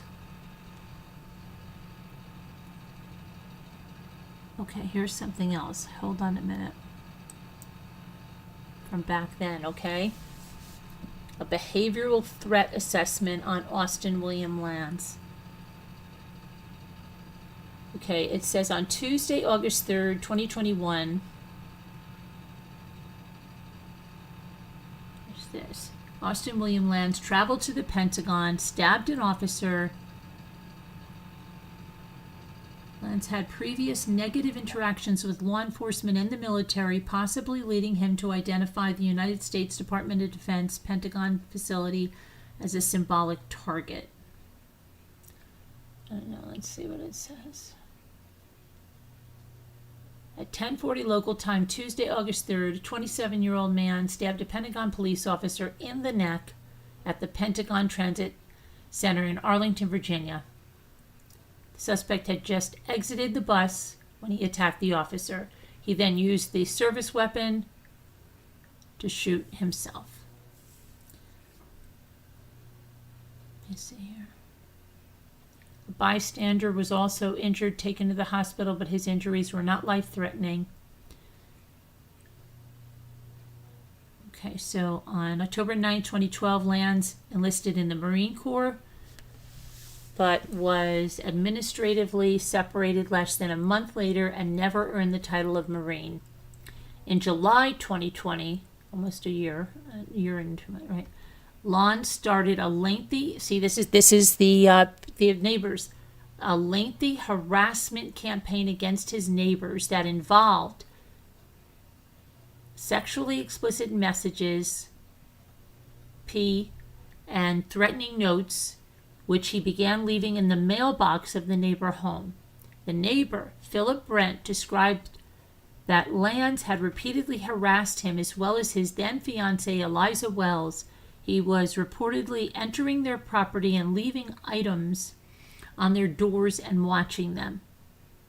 In February of 2021, Lands continued to harass his neighbors, even after police confronted him and gave him warnings. On April 24th of 2021, Lands was arrested on charges of burglary and criminal trespassing after he broke into the neighbor's home in the middle of the night with what police said appeared to be a crowbar. He searched through the residence for something or someone, but left without taking anything. He was processed at the county jail after the arrest. Lands attacked two sheriff's deputies without provocation or warning. During the attack, Lands tore one deputy's anterior cruciate his ACL and chipped a bone in their knee. He dislocated another deputy's thumb and destroyed one of the deputy's tasers. He had to be restrained by multiple deputies following the attacks, and after he was restrained, he accused the officers of being gay for teaming up on him. Hold on a minute, I'm going to sneeze.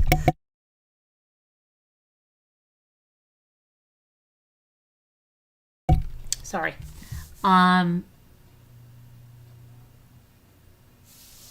For teaming up on him and challenged the deputies to remove his restraints and fight with him one-on-one. A separate set of charges were filed against him due to that incident, which included 2 counts of aggravated battery on police, a count of making terroristic threats, a charge for rioting in the institution, and 1 charge of criminal damage to property. The judge on the case released him, oh my gosh, but imposed several conditions that required him to undergo a mental health evaluation and substance abuse evaluation. When he was in custody, Lands made statements to a police officer about how planes had been flying over his neighborhood and tracking his cell phone. His neighbors gave several accounts of his recent menacing behavior. Lands' lawyer was seeking a bond modification that would permit Lands to travel to Washington, D.C. to work with his father. That's right, his father worked in Washington, D.C. from Georgia. He would go there, okay? Lanz was in the Washington, D.C. area to work and undergo a mental health evaluation and had been in the area near the Pentagon a few days before the attack. His family said the last few months of Lanz's life were overcome with many mental health challenges, and that his hospital stays and numerous professional mental health evaluations, although he did not receive an official diagnosis.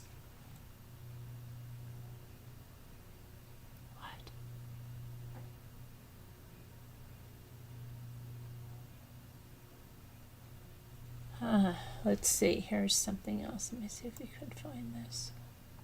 No. Okay, that's crazy that he was even out. How was he even out? Okay, so let's just take that. August of 2021, that happens, literally. November of 2021, the younger brother, those other people moved out of the house, right? New people moved in. They thought it was their dream home, and they moved in with their 2-year-old son. The man was a firefighter, EMT, and they had it was their dream house. They put up the Christmas tree. They were admiring the lights. Their 2-year-old son was asleep at the time, and he saw the lights. Someone said he said they were demonic. I don't know, and he went into there and shot them and killed them. Then got back in his car and drove to his apartment. And then 2 days after that, he was driving his car, something that ran out of gas, or he just got out, started walking around, went into another really nice area of Georgia, went into this other house, and then when the officers found him in there, he stabbed an officer trying to get out. He ended up getting shot, but not fatally. And that's how he was in that interrogation. At the time, they didn't know he was connected to the other murders. And crazy. But this is, the family had 2 sons like this. And if you hear the mother speaking, you can't even believe it. Hey, buddy. What's up, buddy? Oh, you're never going to believe this. Guess who's having a baby? Oh, and he's like, oh, what'd they name the baby? It's crazy. It's absolutely crazy. Okay, now let me look for okay,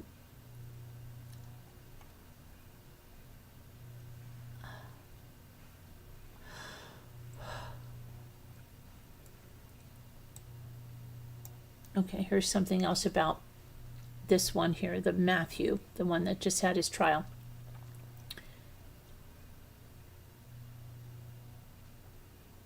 During opening statements, prosecutors told the judge that evidence presented during the trial will show that it was Lanz's gun used in the crime. His DNA and the victim's DNA was found on the firearm. Surveillance video captured him walking around the Hicks home the night of the murder.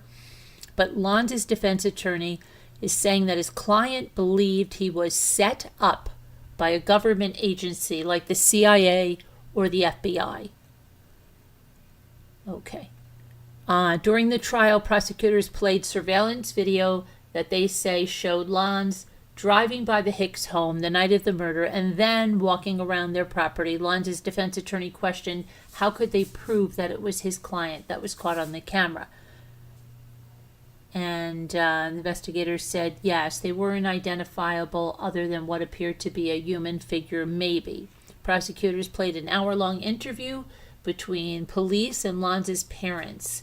They explained that after the double murder, they couldn't get a hold of Matthew, so they drove to Athens, where he was a UGA student at the time, to check on him. And his parents found a gun inside Matthew's apartment and then took it home with them to their Ackworth home. They told police they believed Matthew didn't need to have a weapon, especially after their other son, Austin, had allegedly attacked a Pentagon officer and killed himself. During that interview, they also told investigators they'd noticed a change in Matthew's recent behavior in recent years. His mother, Therese Lanz, and said Matthew had been seeing a psychiatrist. His father, Scott, said he'd also seen a demonic side of Matthew's brain. He said that Matthew was hearing things, seeing things, believing things that weren't true. Both parents appeared shocked when police told them they believed Matthew may have killed Amber and Justin. His mother became physically ill.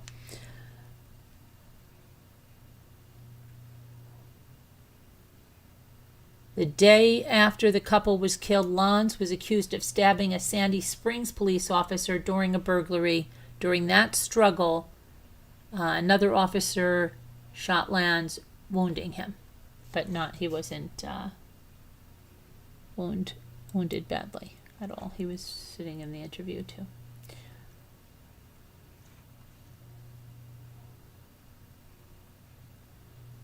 Okay, let's see here now.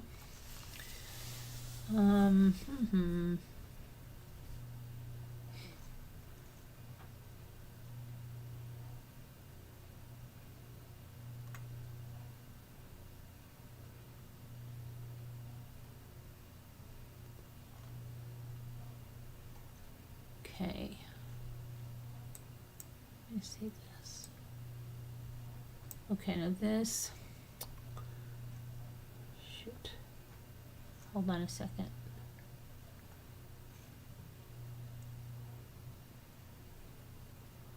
Trying to show you something.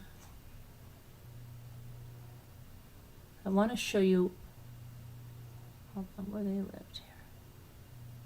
And I wonder if anybody lives in that house now. I mean, I don't know who would ever move in that house now. Okay, let me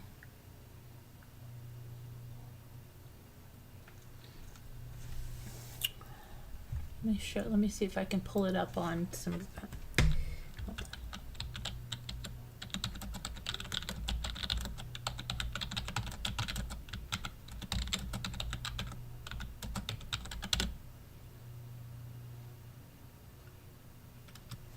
Okay. Let's see.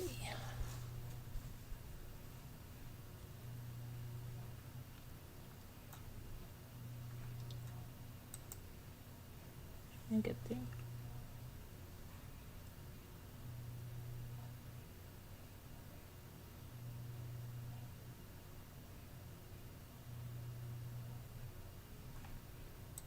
It's got a weird name. I remember. I'm just. Let's see. Get it here.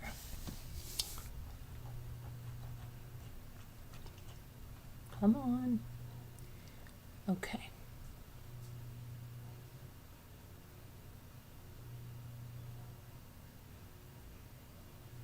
Oh, here it is, Verbena. Okay, hang on a minute. So I want to see if I can get to show you.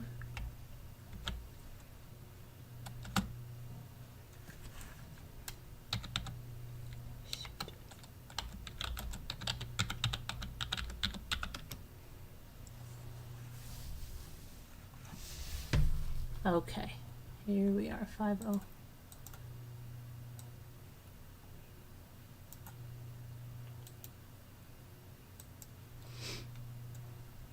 All right, this is, pull this up.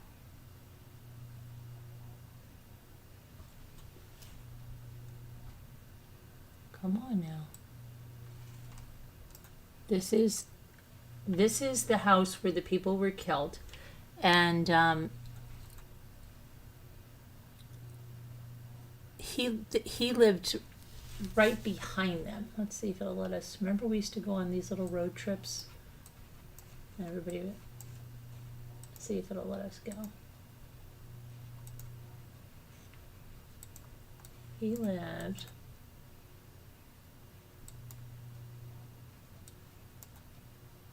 I have to turn.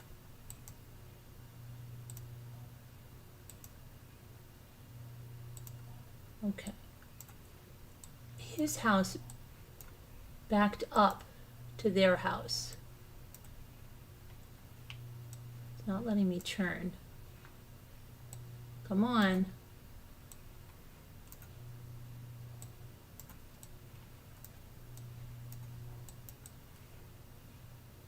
Okay, so this, we went too far. Okay, because I think this is their, oopsie, what the, Okay, I think this is theirs, right? That's 505, no, this one?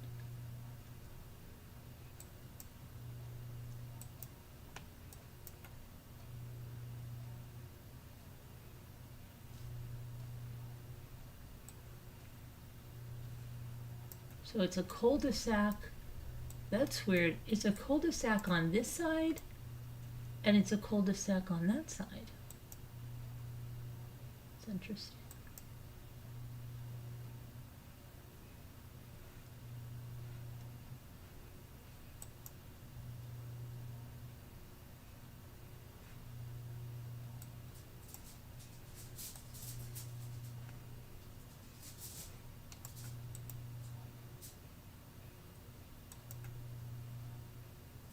Okay, now we have 5059. Now it has to be, let's turn this way. This one is their house, and he's living right here, or the back of the house. Yeah, that says 5059. Okay, this is the house. That's the side of it. And this is the back, and then that Lands family lives here, and that's where he could walk around. This must be the Lands home.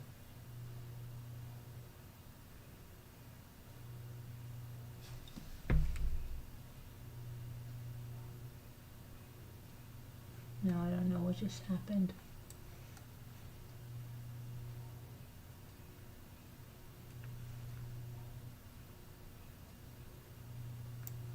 This 5059. That's 600 delphinium, and that's what I heard. There, I think they did. Let me see where the Lands is left.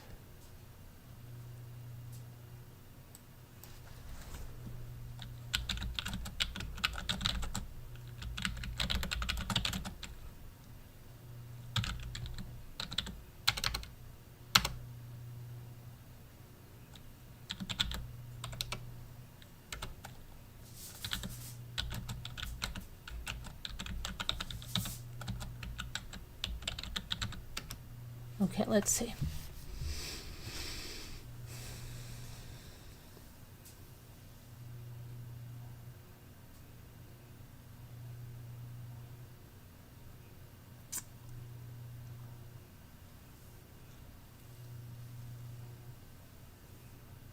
Okay.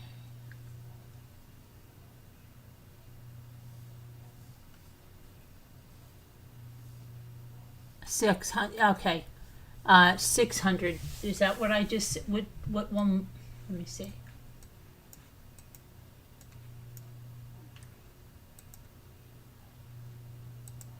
Is that 600? 600. So this is their house, and apparently it backs right up to that other house.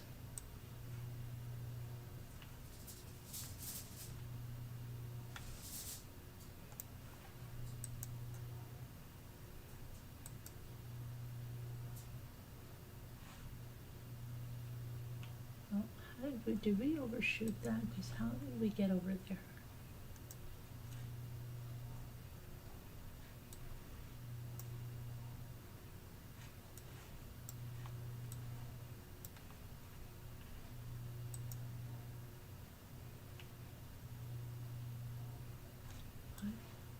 Now we're back on Verbena.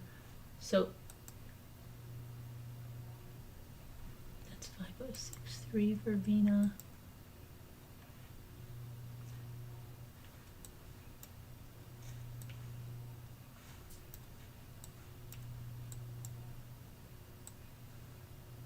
Oh, 58 Verbena. That's weird that. Why is that blurred out? A tree is blurred out? What's that big blur box?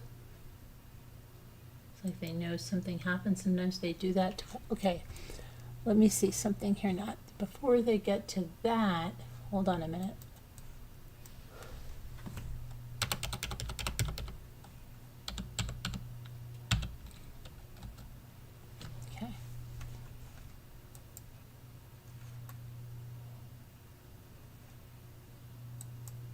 Shoot.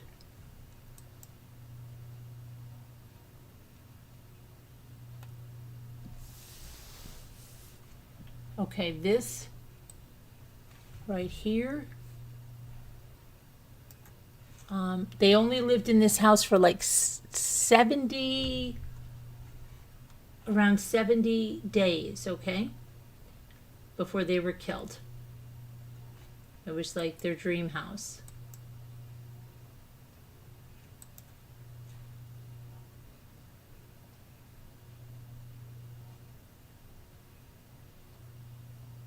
And prior to this, this is where that other couple that was engaged lived, that the brother was terrorizing.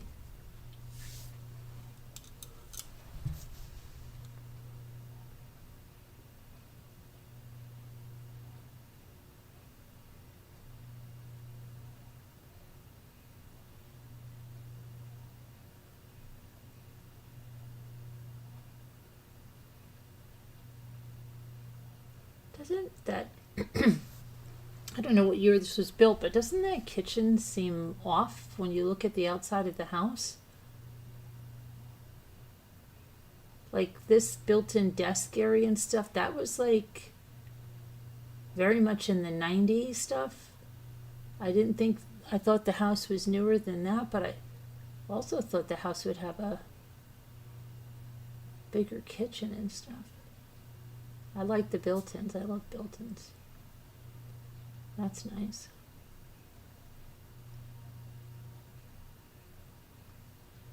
Got a lot of storage there. Wow. And this, I believe, is where he broke in. I think somewhere it was in the back porch area. They have another dishwasher out there. But I don't know. There was like in the pictures there was a.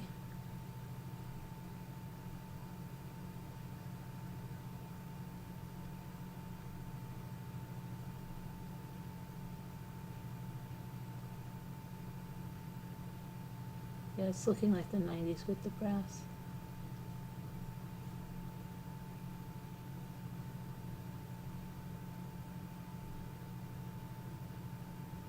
Now, is this the back of the, okay. That's their backyard. Okay, this is where he broke. I think this is the window he broke right here. This looks scary. I thought that, didn't you think this was a newer home? This looks scary because that looks like that could be a sinkhole. Look how that's going down. That's scary.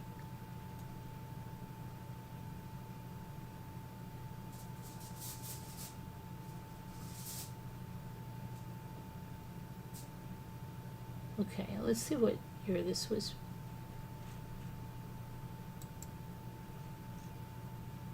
$1997.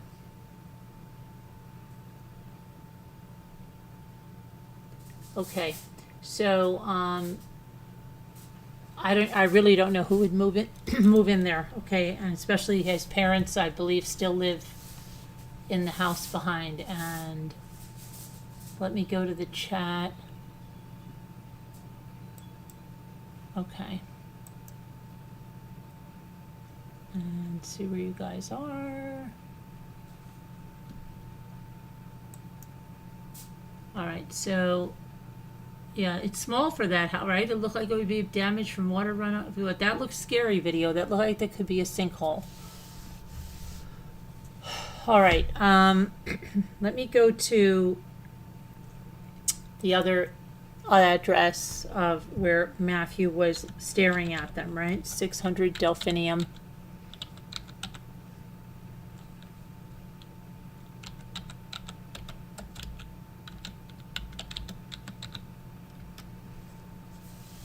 Okay, let's see. Now, this is, did I say it was 600 Delphinium?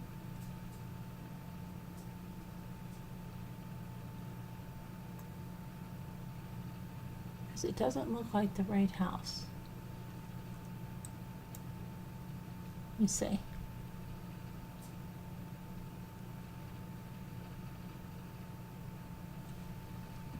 Come on.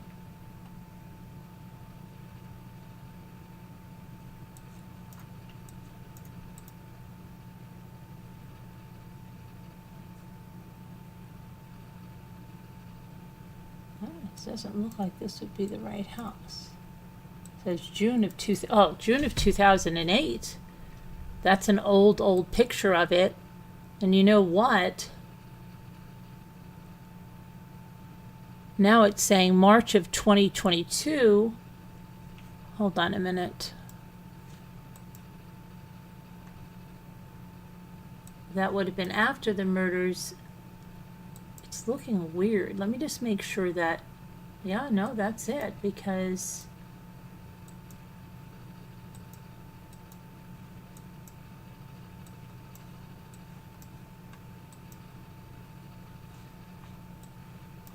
okay. Allegedly, that's it.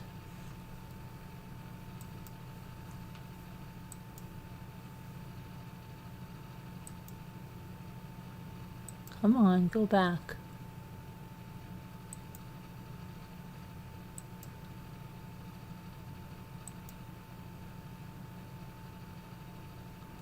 Okay. Let me just see something. They're saying it's not for sale. That it was sold. When was it sold? Hold on a minute. No, that's not. That's definitely not them.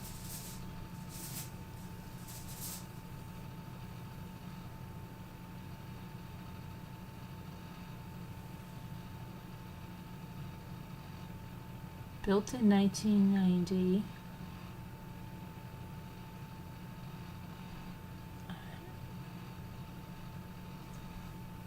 Okay, this is the one. So there's no. Doesn't look like it's been sold. So they're still living there, but it looks different than. It was very gray in the pictures. Here, I'll show you. And it's right on the end of the street here.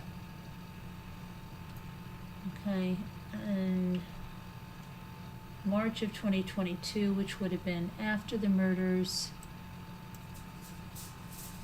after their other son stuff, after this one.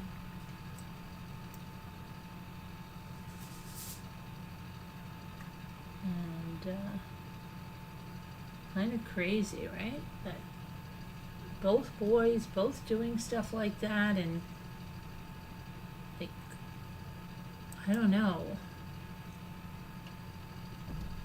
And here's the verbena,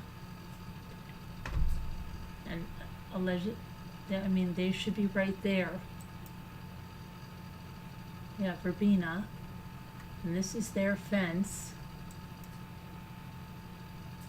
Is the fence to keep people in or keep people out? Remember that from The Hand That Rocks the Cradle?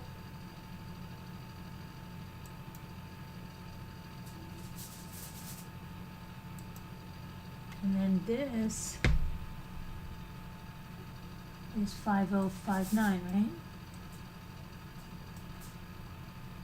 Yep, right here.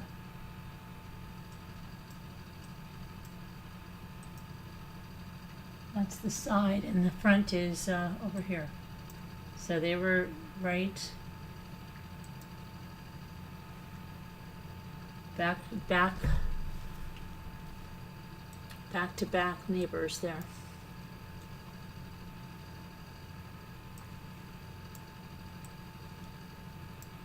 There's the front of the house.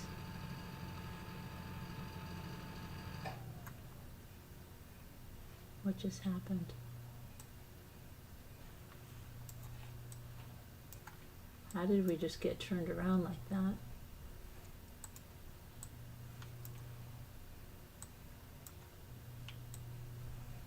This is the front of the house.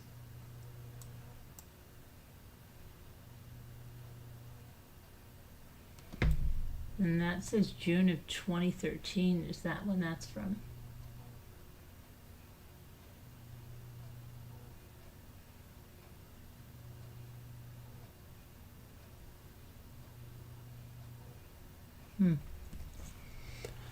Okay, I just don't understand. And then he would go like 5 months without calling them in prison, and then the mother would say, like, why didn't you call me? And he'd say, it's only been a week. And she's like, no, it's not been a week. It's been 5 months, Matthew. Yeah, it's crazy. And then, so nuts. Scooter, hello, Scooter. How are you? I listened to yesterday's video. I think it very well could be the rhabdomyolysis. Okay, yeah. You should have started from the sky view. It's Video Real's birthday? Who said that? Is it really your birthday? Happy birthday, Video Real. Happy birthday.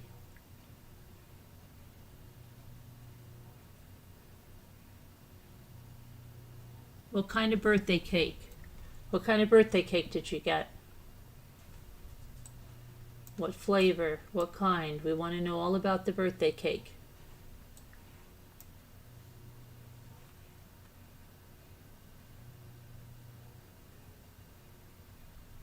Tell us about the birthday cake, gosh darn it.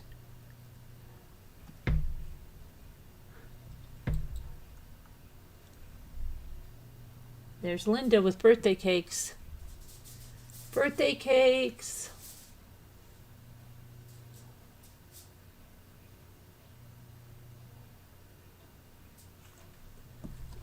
I don't understand how the brother, after everything the brother did and the way he fought with the police and everything, I cannot believe the brother wasn't in jail, at least. I cannot believe the brother that they let him go like that to Virginia. That is crazy.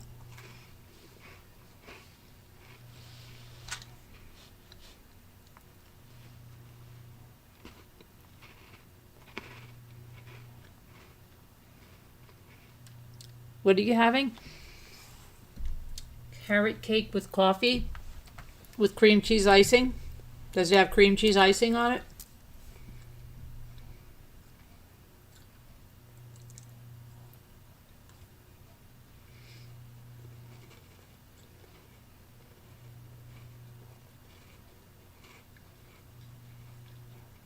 Three layers.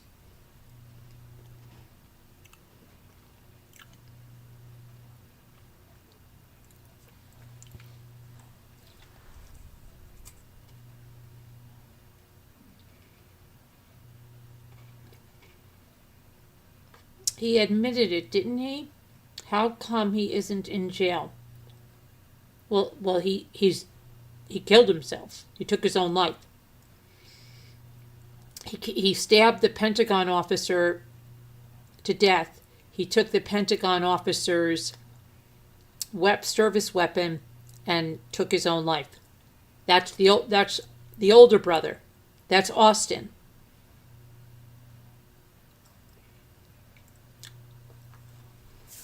Literally, like 3 months later, the other brother kills the people behind them in the same house that his other brother was tormenting the people that lived there before. And did the Hicks family? I wonder what their. Oh, I wonder if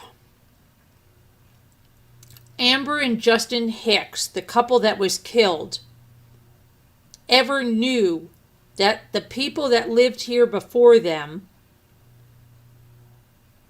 were being harassed and had one of the brothers break into their house with a crowbar in the middle of the night. I wonder if they ever knew that.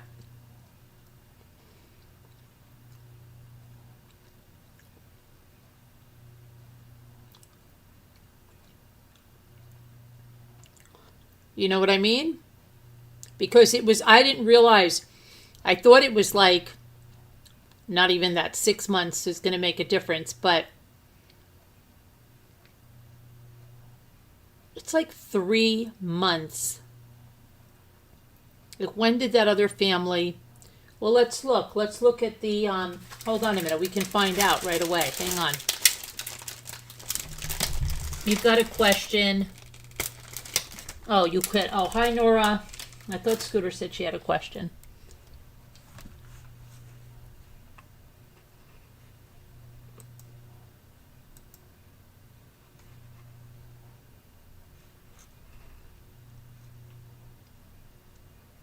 Let's look at the property details and see when this house was sold.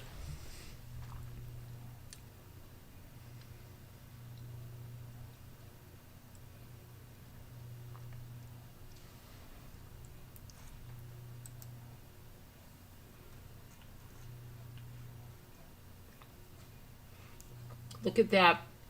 That's when the Hicks bought it, August 31st of 2021. So they sold that house after Austin Hicks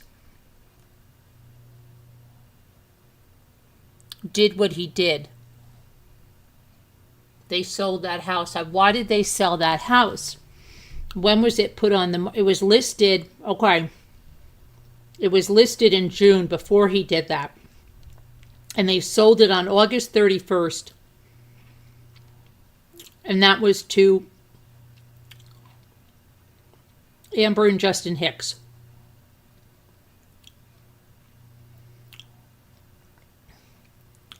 And that couple, wow, that's weird. Because said they were an engaged couple. And it's hard to believe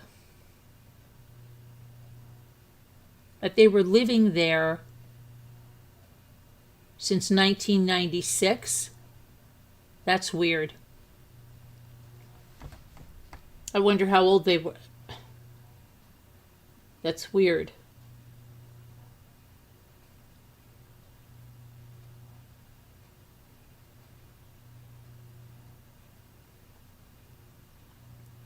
It's very weird.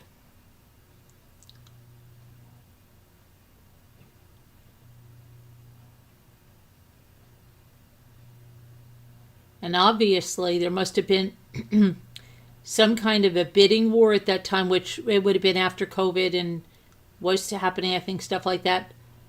But can you imagine the people that were bidding, making offers, who did not, get the house, how lucky they must feel? What a bullet, literally, that they dodged. Right? At the time, see, that's what I mean about sometimes things happen and you think they're really bad, but it's protecting them from something. Not to say that, see, but then you say that, you say, oh, what did higher power want something to happen to this couple? No. But it just may have been the time that things were going to happen. But see, others can get so upset and be like, oh my gosh, we lost the house. We should have done an extra $10,000. Now we lost our dream home. And, all this stuff. And they're freaking out about it. And then they find out 71 or 73 days later, the couple that lived there was shot to death by the son of the people that lived behind them. Right? It's crazy. What'd you say?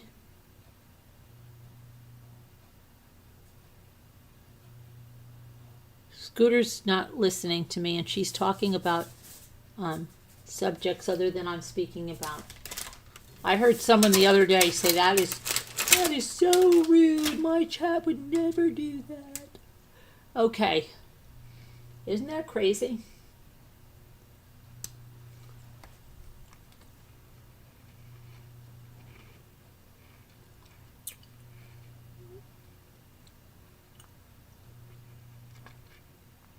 Isn't that crazy?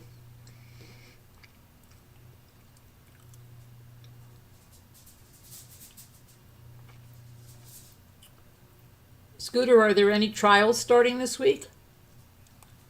I don't think so.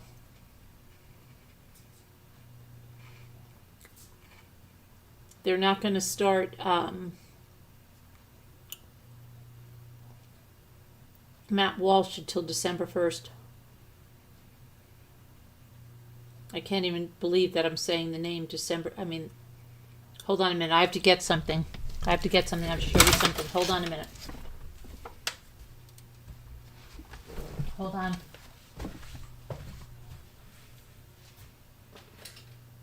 Oh, hold on, I have to charge my phone. Oh, my husband did it. What a good husband I have. Okay.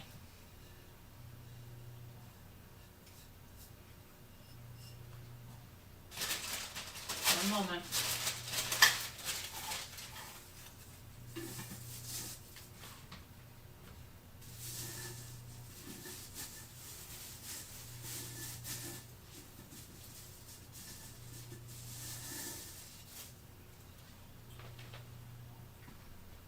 It's not finished, but if you were with me this afternoon, this is not finished. Hold on a minute.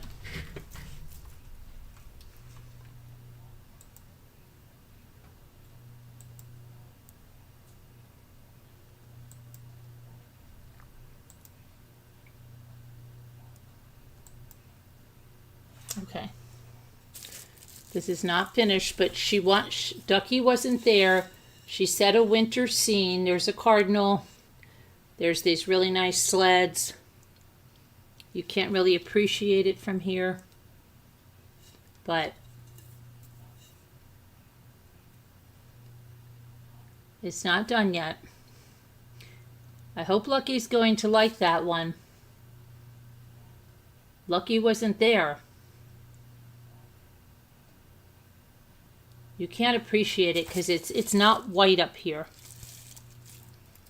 It's like a pearlescence, and then I'm going to put the sparkle stuff.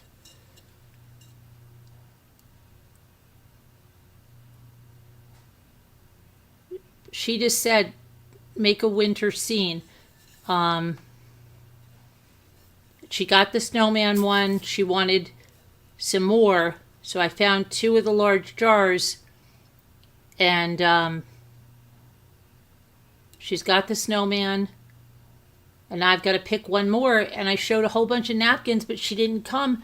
And then, so if she doesn't like it, then I'm going to take it. I have to take it outside and smash it with a hammer. Right? If she says that's crap, I hate it, why did you do that? Then I have to smash it with a hammer outside.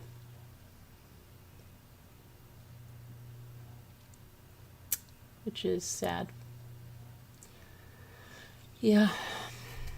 And what else?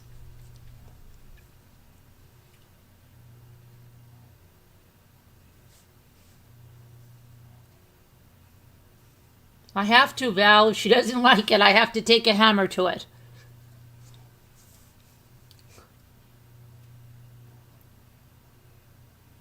You weren't timed out. How are you timed out? Who timed you out? Nobody can time out a mod.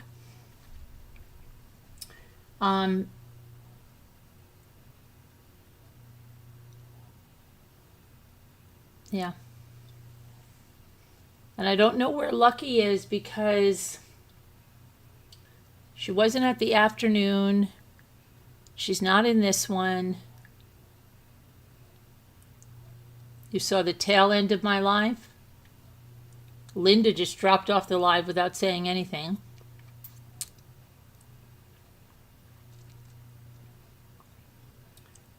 You timed yourself out? You can't do that. That's impossible.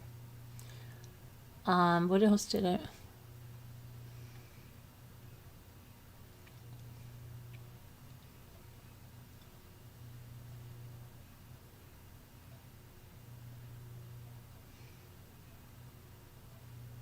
But I got so wrapped up. I was supposed to have both of these jars finished because I have to have everything shipped out of my house tomorrow.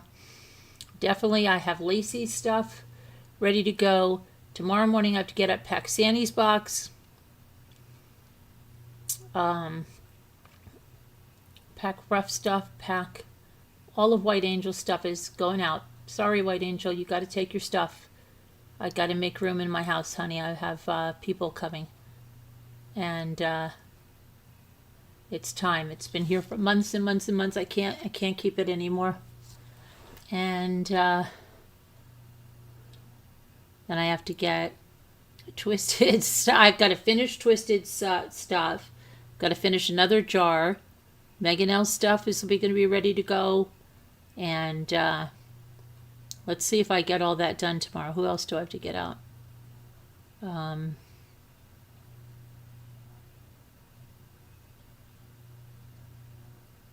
Oh, and Lucky's.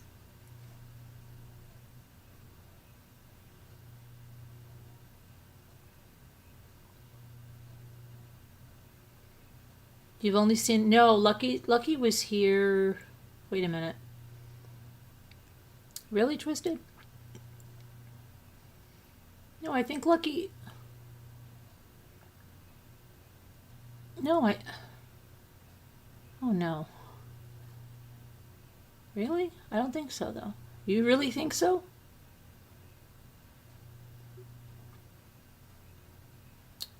I don't know. You went to sleep?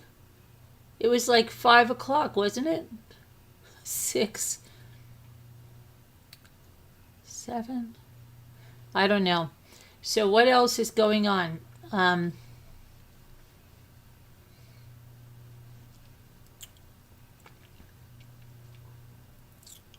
What else do you want to talk about? Is anybody in the chat Mormon? Do we have any Mormon people in the chat? Any Scientologists in the chat?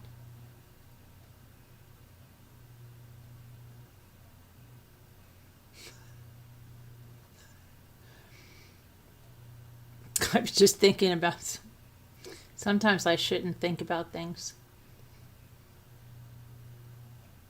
Oh, there's High 61. You haven't been around for a very long time. I hope you have a good excuse for where you've been. Where have you been? You've been gone a long, long time.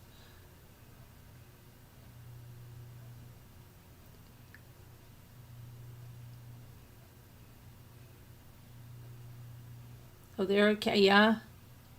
No.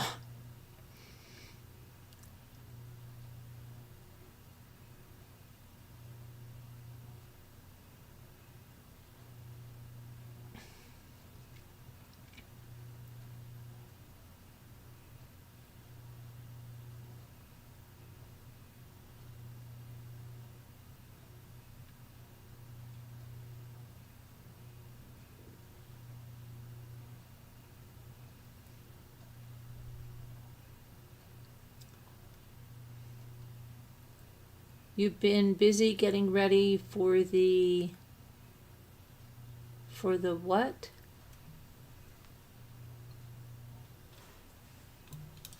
I can't read that. The Pea Ridge Civil War event. When is that? And you had no time to see us at all? Say hello? You can't see Hi? Oh, well, Hi's got a new name. They've got their handles video reel. Do you see Hi IB8Q or something like that? That's High 61.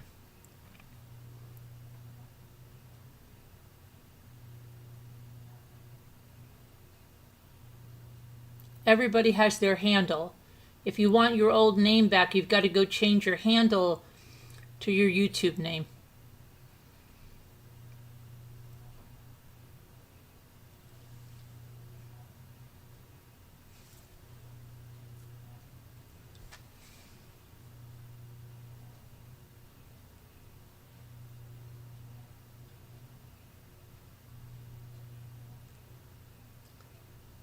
Well, I don't know. You guys are going to have to check if you blocked Hi or Hi blocked you. How do you do? If you do, you do. I don't know.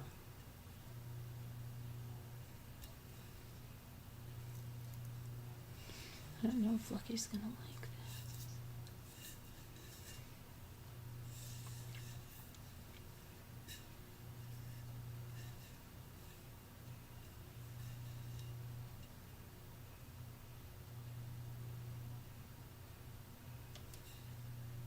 I think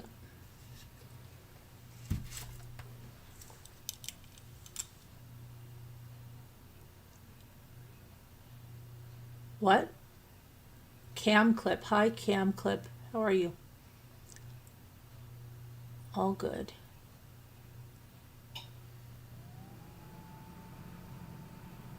Not Billy Boy Blue.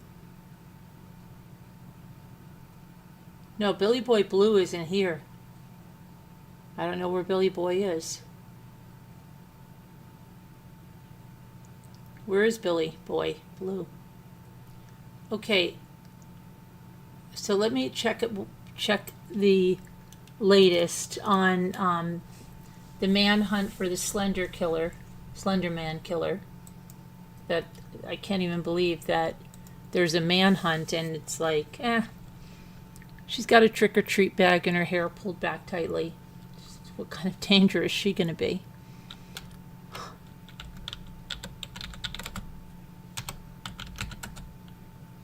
Not killer, because the woman, she survived. The Slender Man attempted murderer.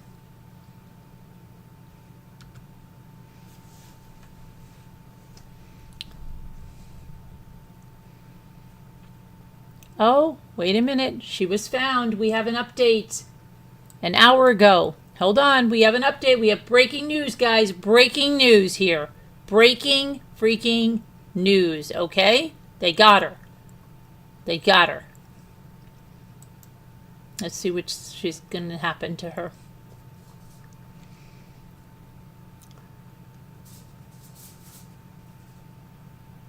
Okay, let's see now.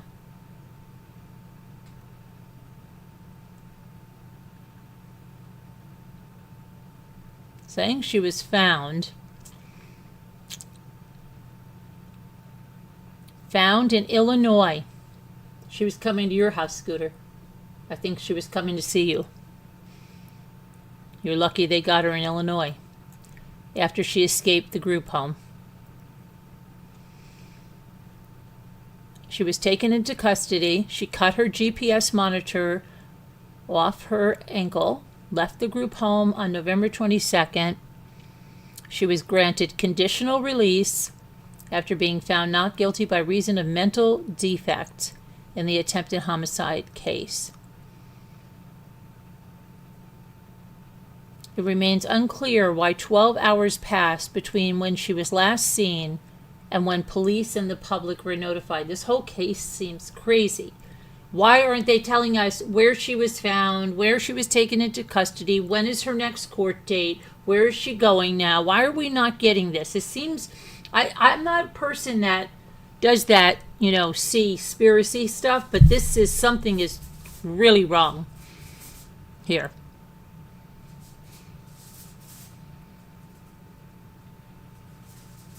Okay.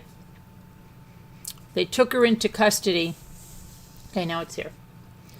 Because I got angry and I yelled and now they put it down, okay? She was taken into custody in Illinois around 10:34 p.m. Okay, now tell us where she is. What did it, she obviously was not fit to be released.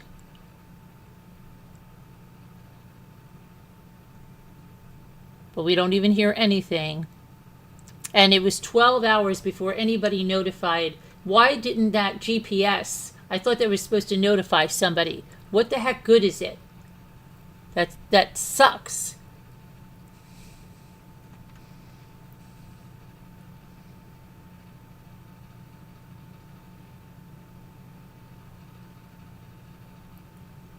Let's see if there's more information somewhere. Look at this. What? Come on. Crazy.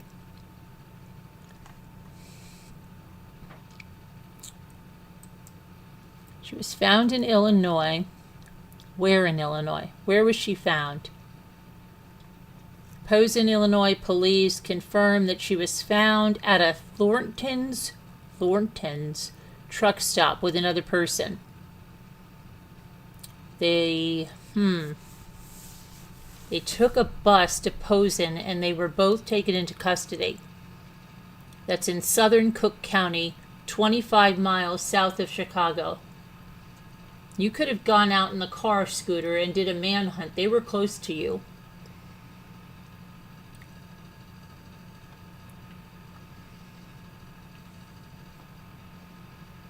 Okay, so they were taken into custody, but why is this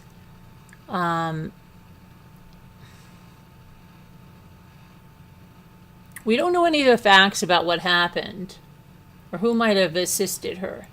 Well, she probably shouldn't be allowed any social media since she attempted to flee. Are they going to send her back to the group home? Oh, we'll just put two on it, or she shouldn't be. She shouldn't. She got a conditional release, right? And an early release. We'll see what happens.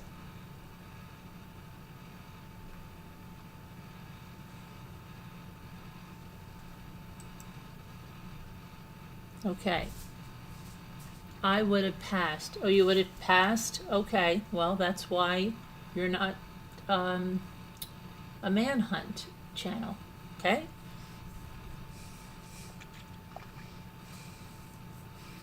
That's why no one will go to you for manhunts.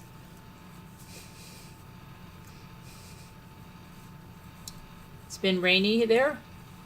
It snowed here a little bit today. Snowed a little bit today. And got one of your sewing machines to work the other night. But it might be a lost cause. Oh yeah?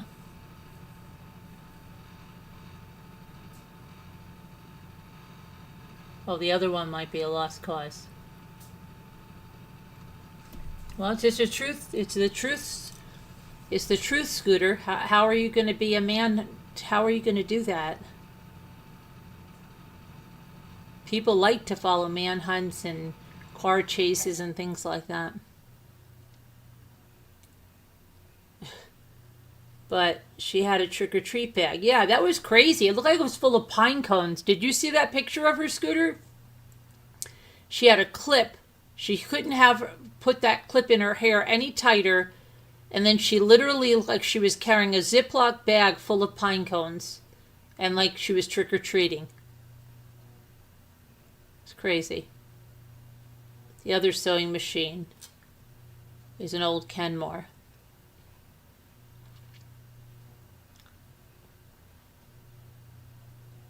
Never said I wanted to.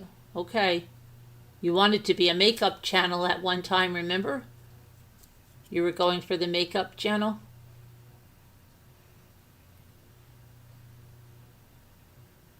You were reinventing yourself? Then you were going to be a craft channel?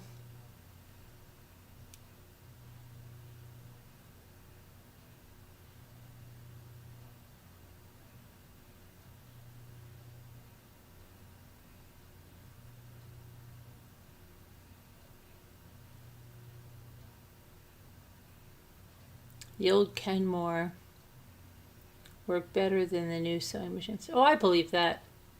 I believe that. You know I have that Singer featherweight, right?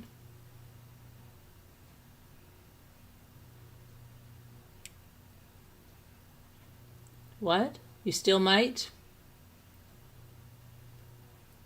Okay.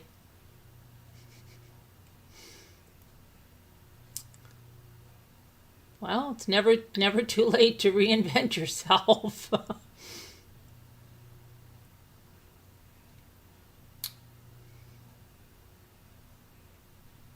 But don't you think... Okay.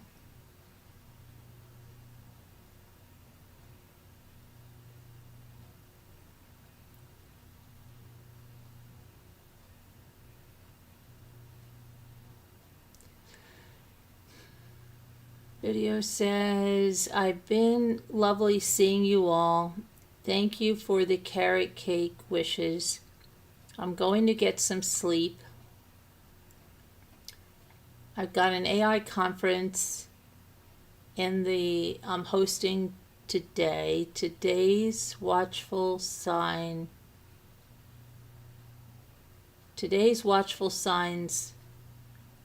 cardinals in near mailboxes, singing their tunes. Okay. Good night, video. Good night, video. All right, so what time is it? Because I have to...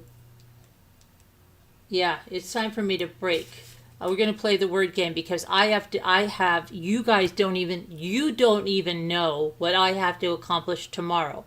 Everything that I was supposed to get accomplished today, plus what I was supposed to accomplish tomorrow, has to be accomplished tomorrow. So I have to play the word game and beat it out of here. Your other machine is a heavy-duty singer. Good. That's good. You're 12. Yeah, but you're a different time twisted. At my house, it's 2:26. And I have to go feed. Hold on a minute. I got to feed the fire. Hold on a minute. I can't let the fire go. Hold on. Just hold on.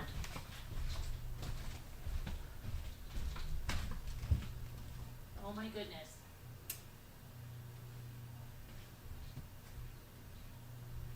You guys are bad. Very bad influences.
Okay. Oh, you guys. That's going to be a miracle.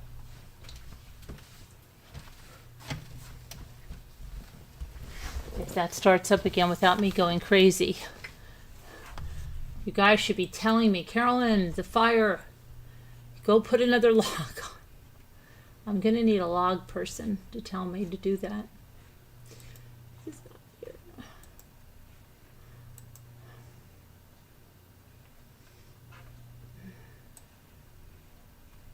Booking. Look at that. And that would mean book. And that would mean king. And that would mean boo. And always gin. Gin isn't, I've never had one that's not gin. Big. Bin. Okay. Okay. Kin. Okay. We need another B. B. I or bog. Bog. Gin.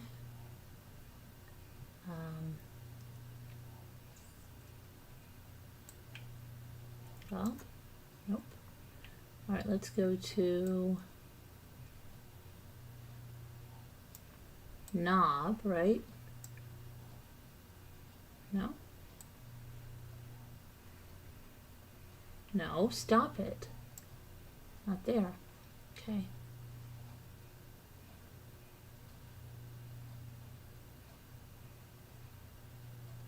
Ion.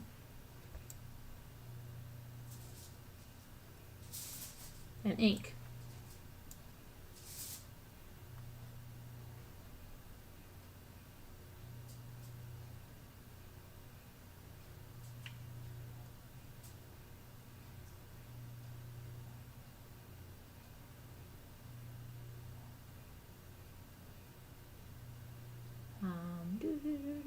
Did anybody get the last three little words? What do you have? Bongo? Yeah, that's there. Oh, bonk. Nope. Booing. That'll probably be there. Yep, very good. Kind. No, there's no D. Bing. I saw Bing. A lot of times they don't put Bing in. There's not Bing. Let's see. Nope. Nope. What did you get there? Kino? No, thanks. No.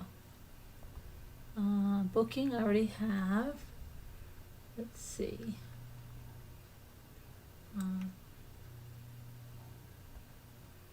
Bingo? Bingo, right? B-I-N-G-O. And Bingo was his name. Oh.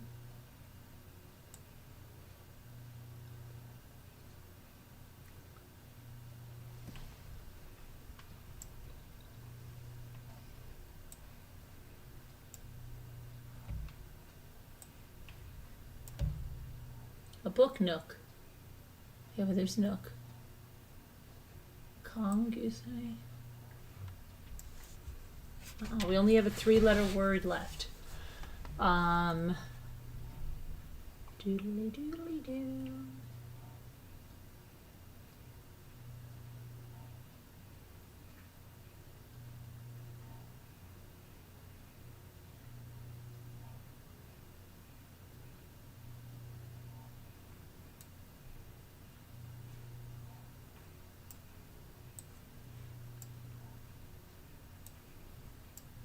Nib.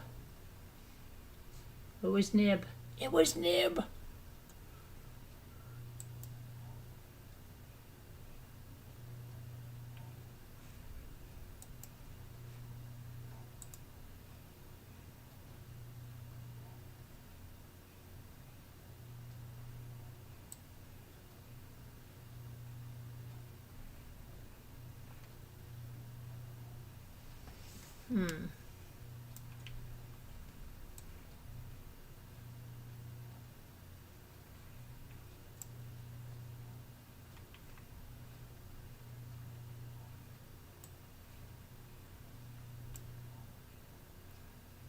That's weird.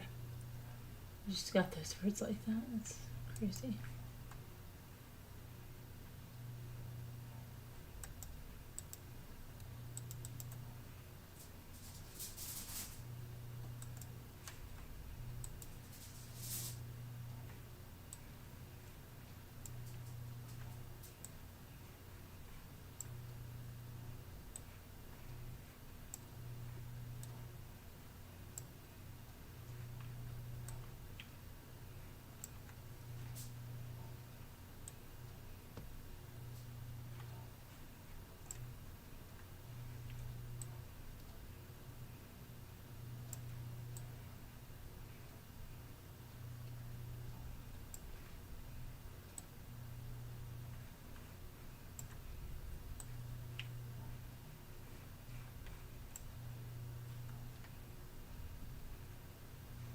Goodwill.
Okay, low down.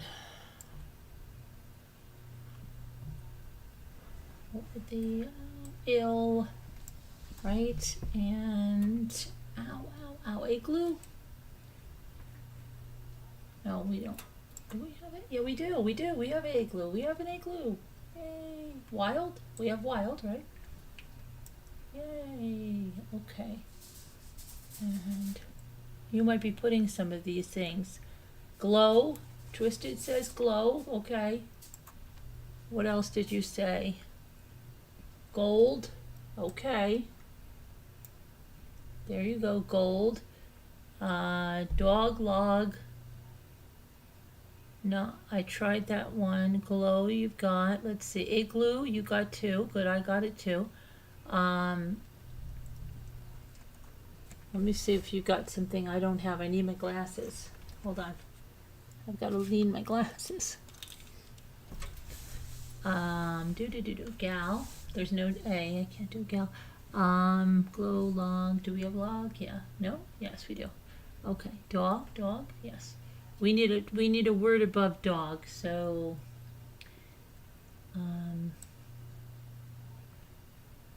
Dig. Has to be dig. Okay, and then. God. Right, and then. This will be woo. Okay. And then we need 2 more over here.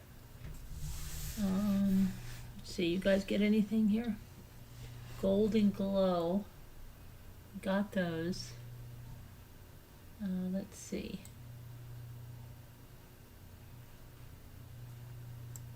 Oh, logo.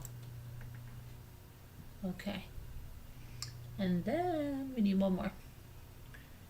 So, oh, I think, wait.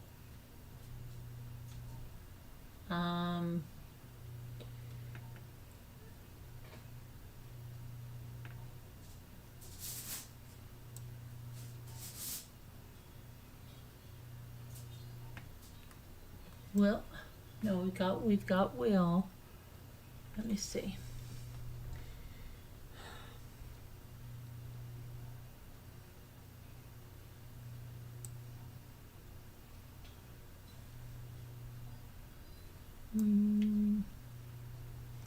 It's going to begin with a G or an L, and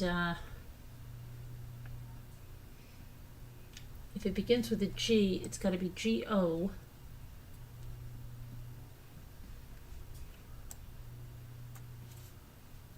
No, it would have to be G-O. No.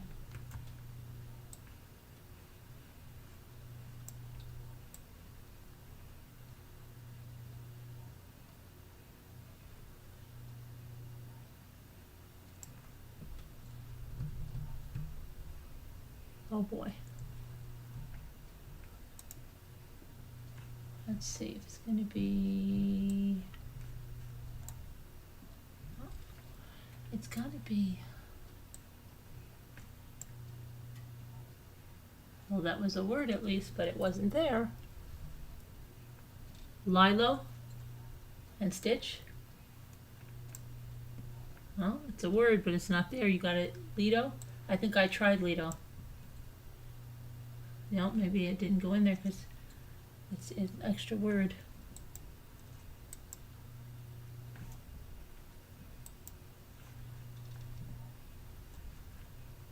Glid? No. Oh, guild probably, right? No. Oh my gosh, what the freak is it? Hold on a minute.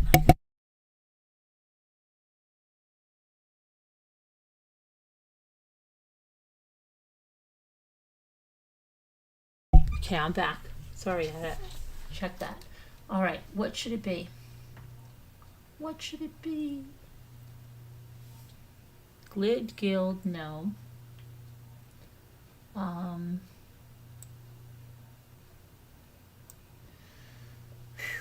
What could it be? What could it be?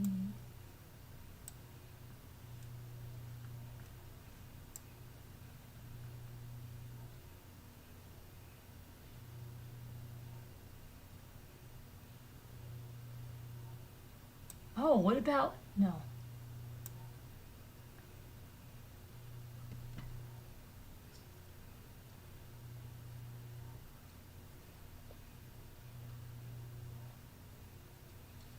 No, it can't be. It goes in alphabetical order, so it's between G and L. It's got to begin with a G or an L. Let's try the L. Sometimes it's something.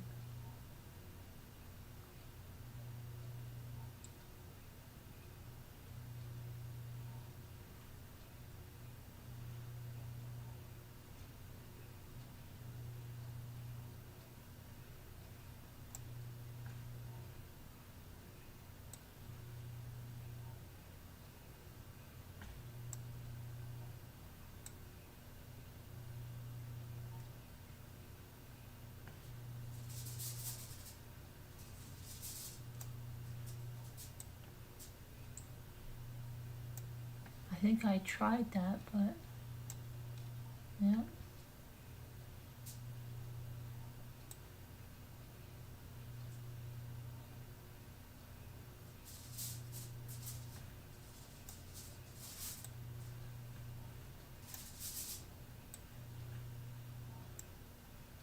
That was a word too, and it did. Oh my gosh.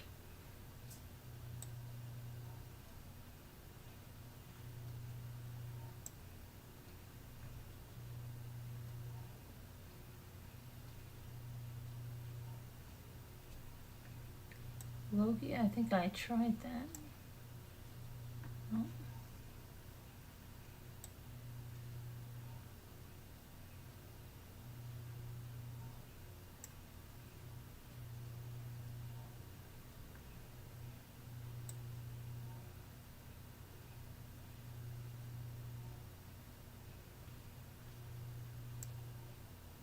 Every time that I gets me, I'm telling you, you don't understand how many times I forget about the I, and then I look at it and it's an I word. When I can't find it, it's an I word. It almost happens every time.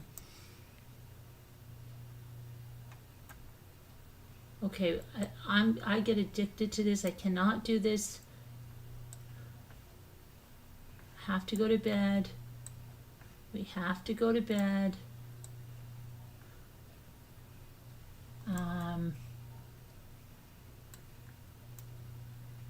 Okay, that's it. We got to go to bed. All right, everybody. God bless. Prayers. Love you guys. Talk to you tomorrow. Be good. And I hope Lucky likes the jar. Otherwise, we've got to, you know, what. All right. Be good. Be careful. Be kind. Be nice. Stay well, friends. Till we see you again.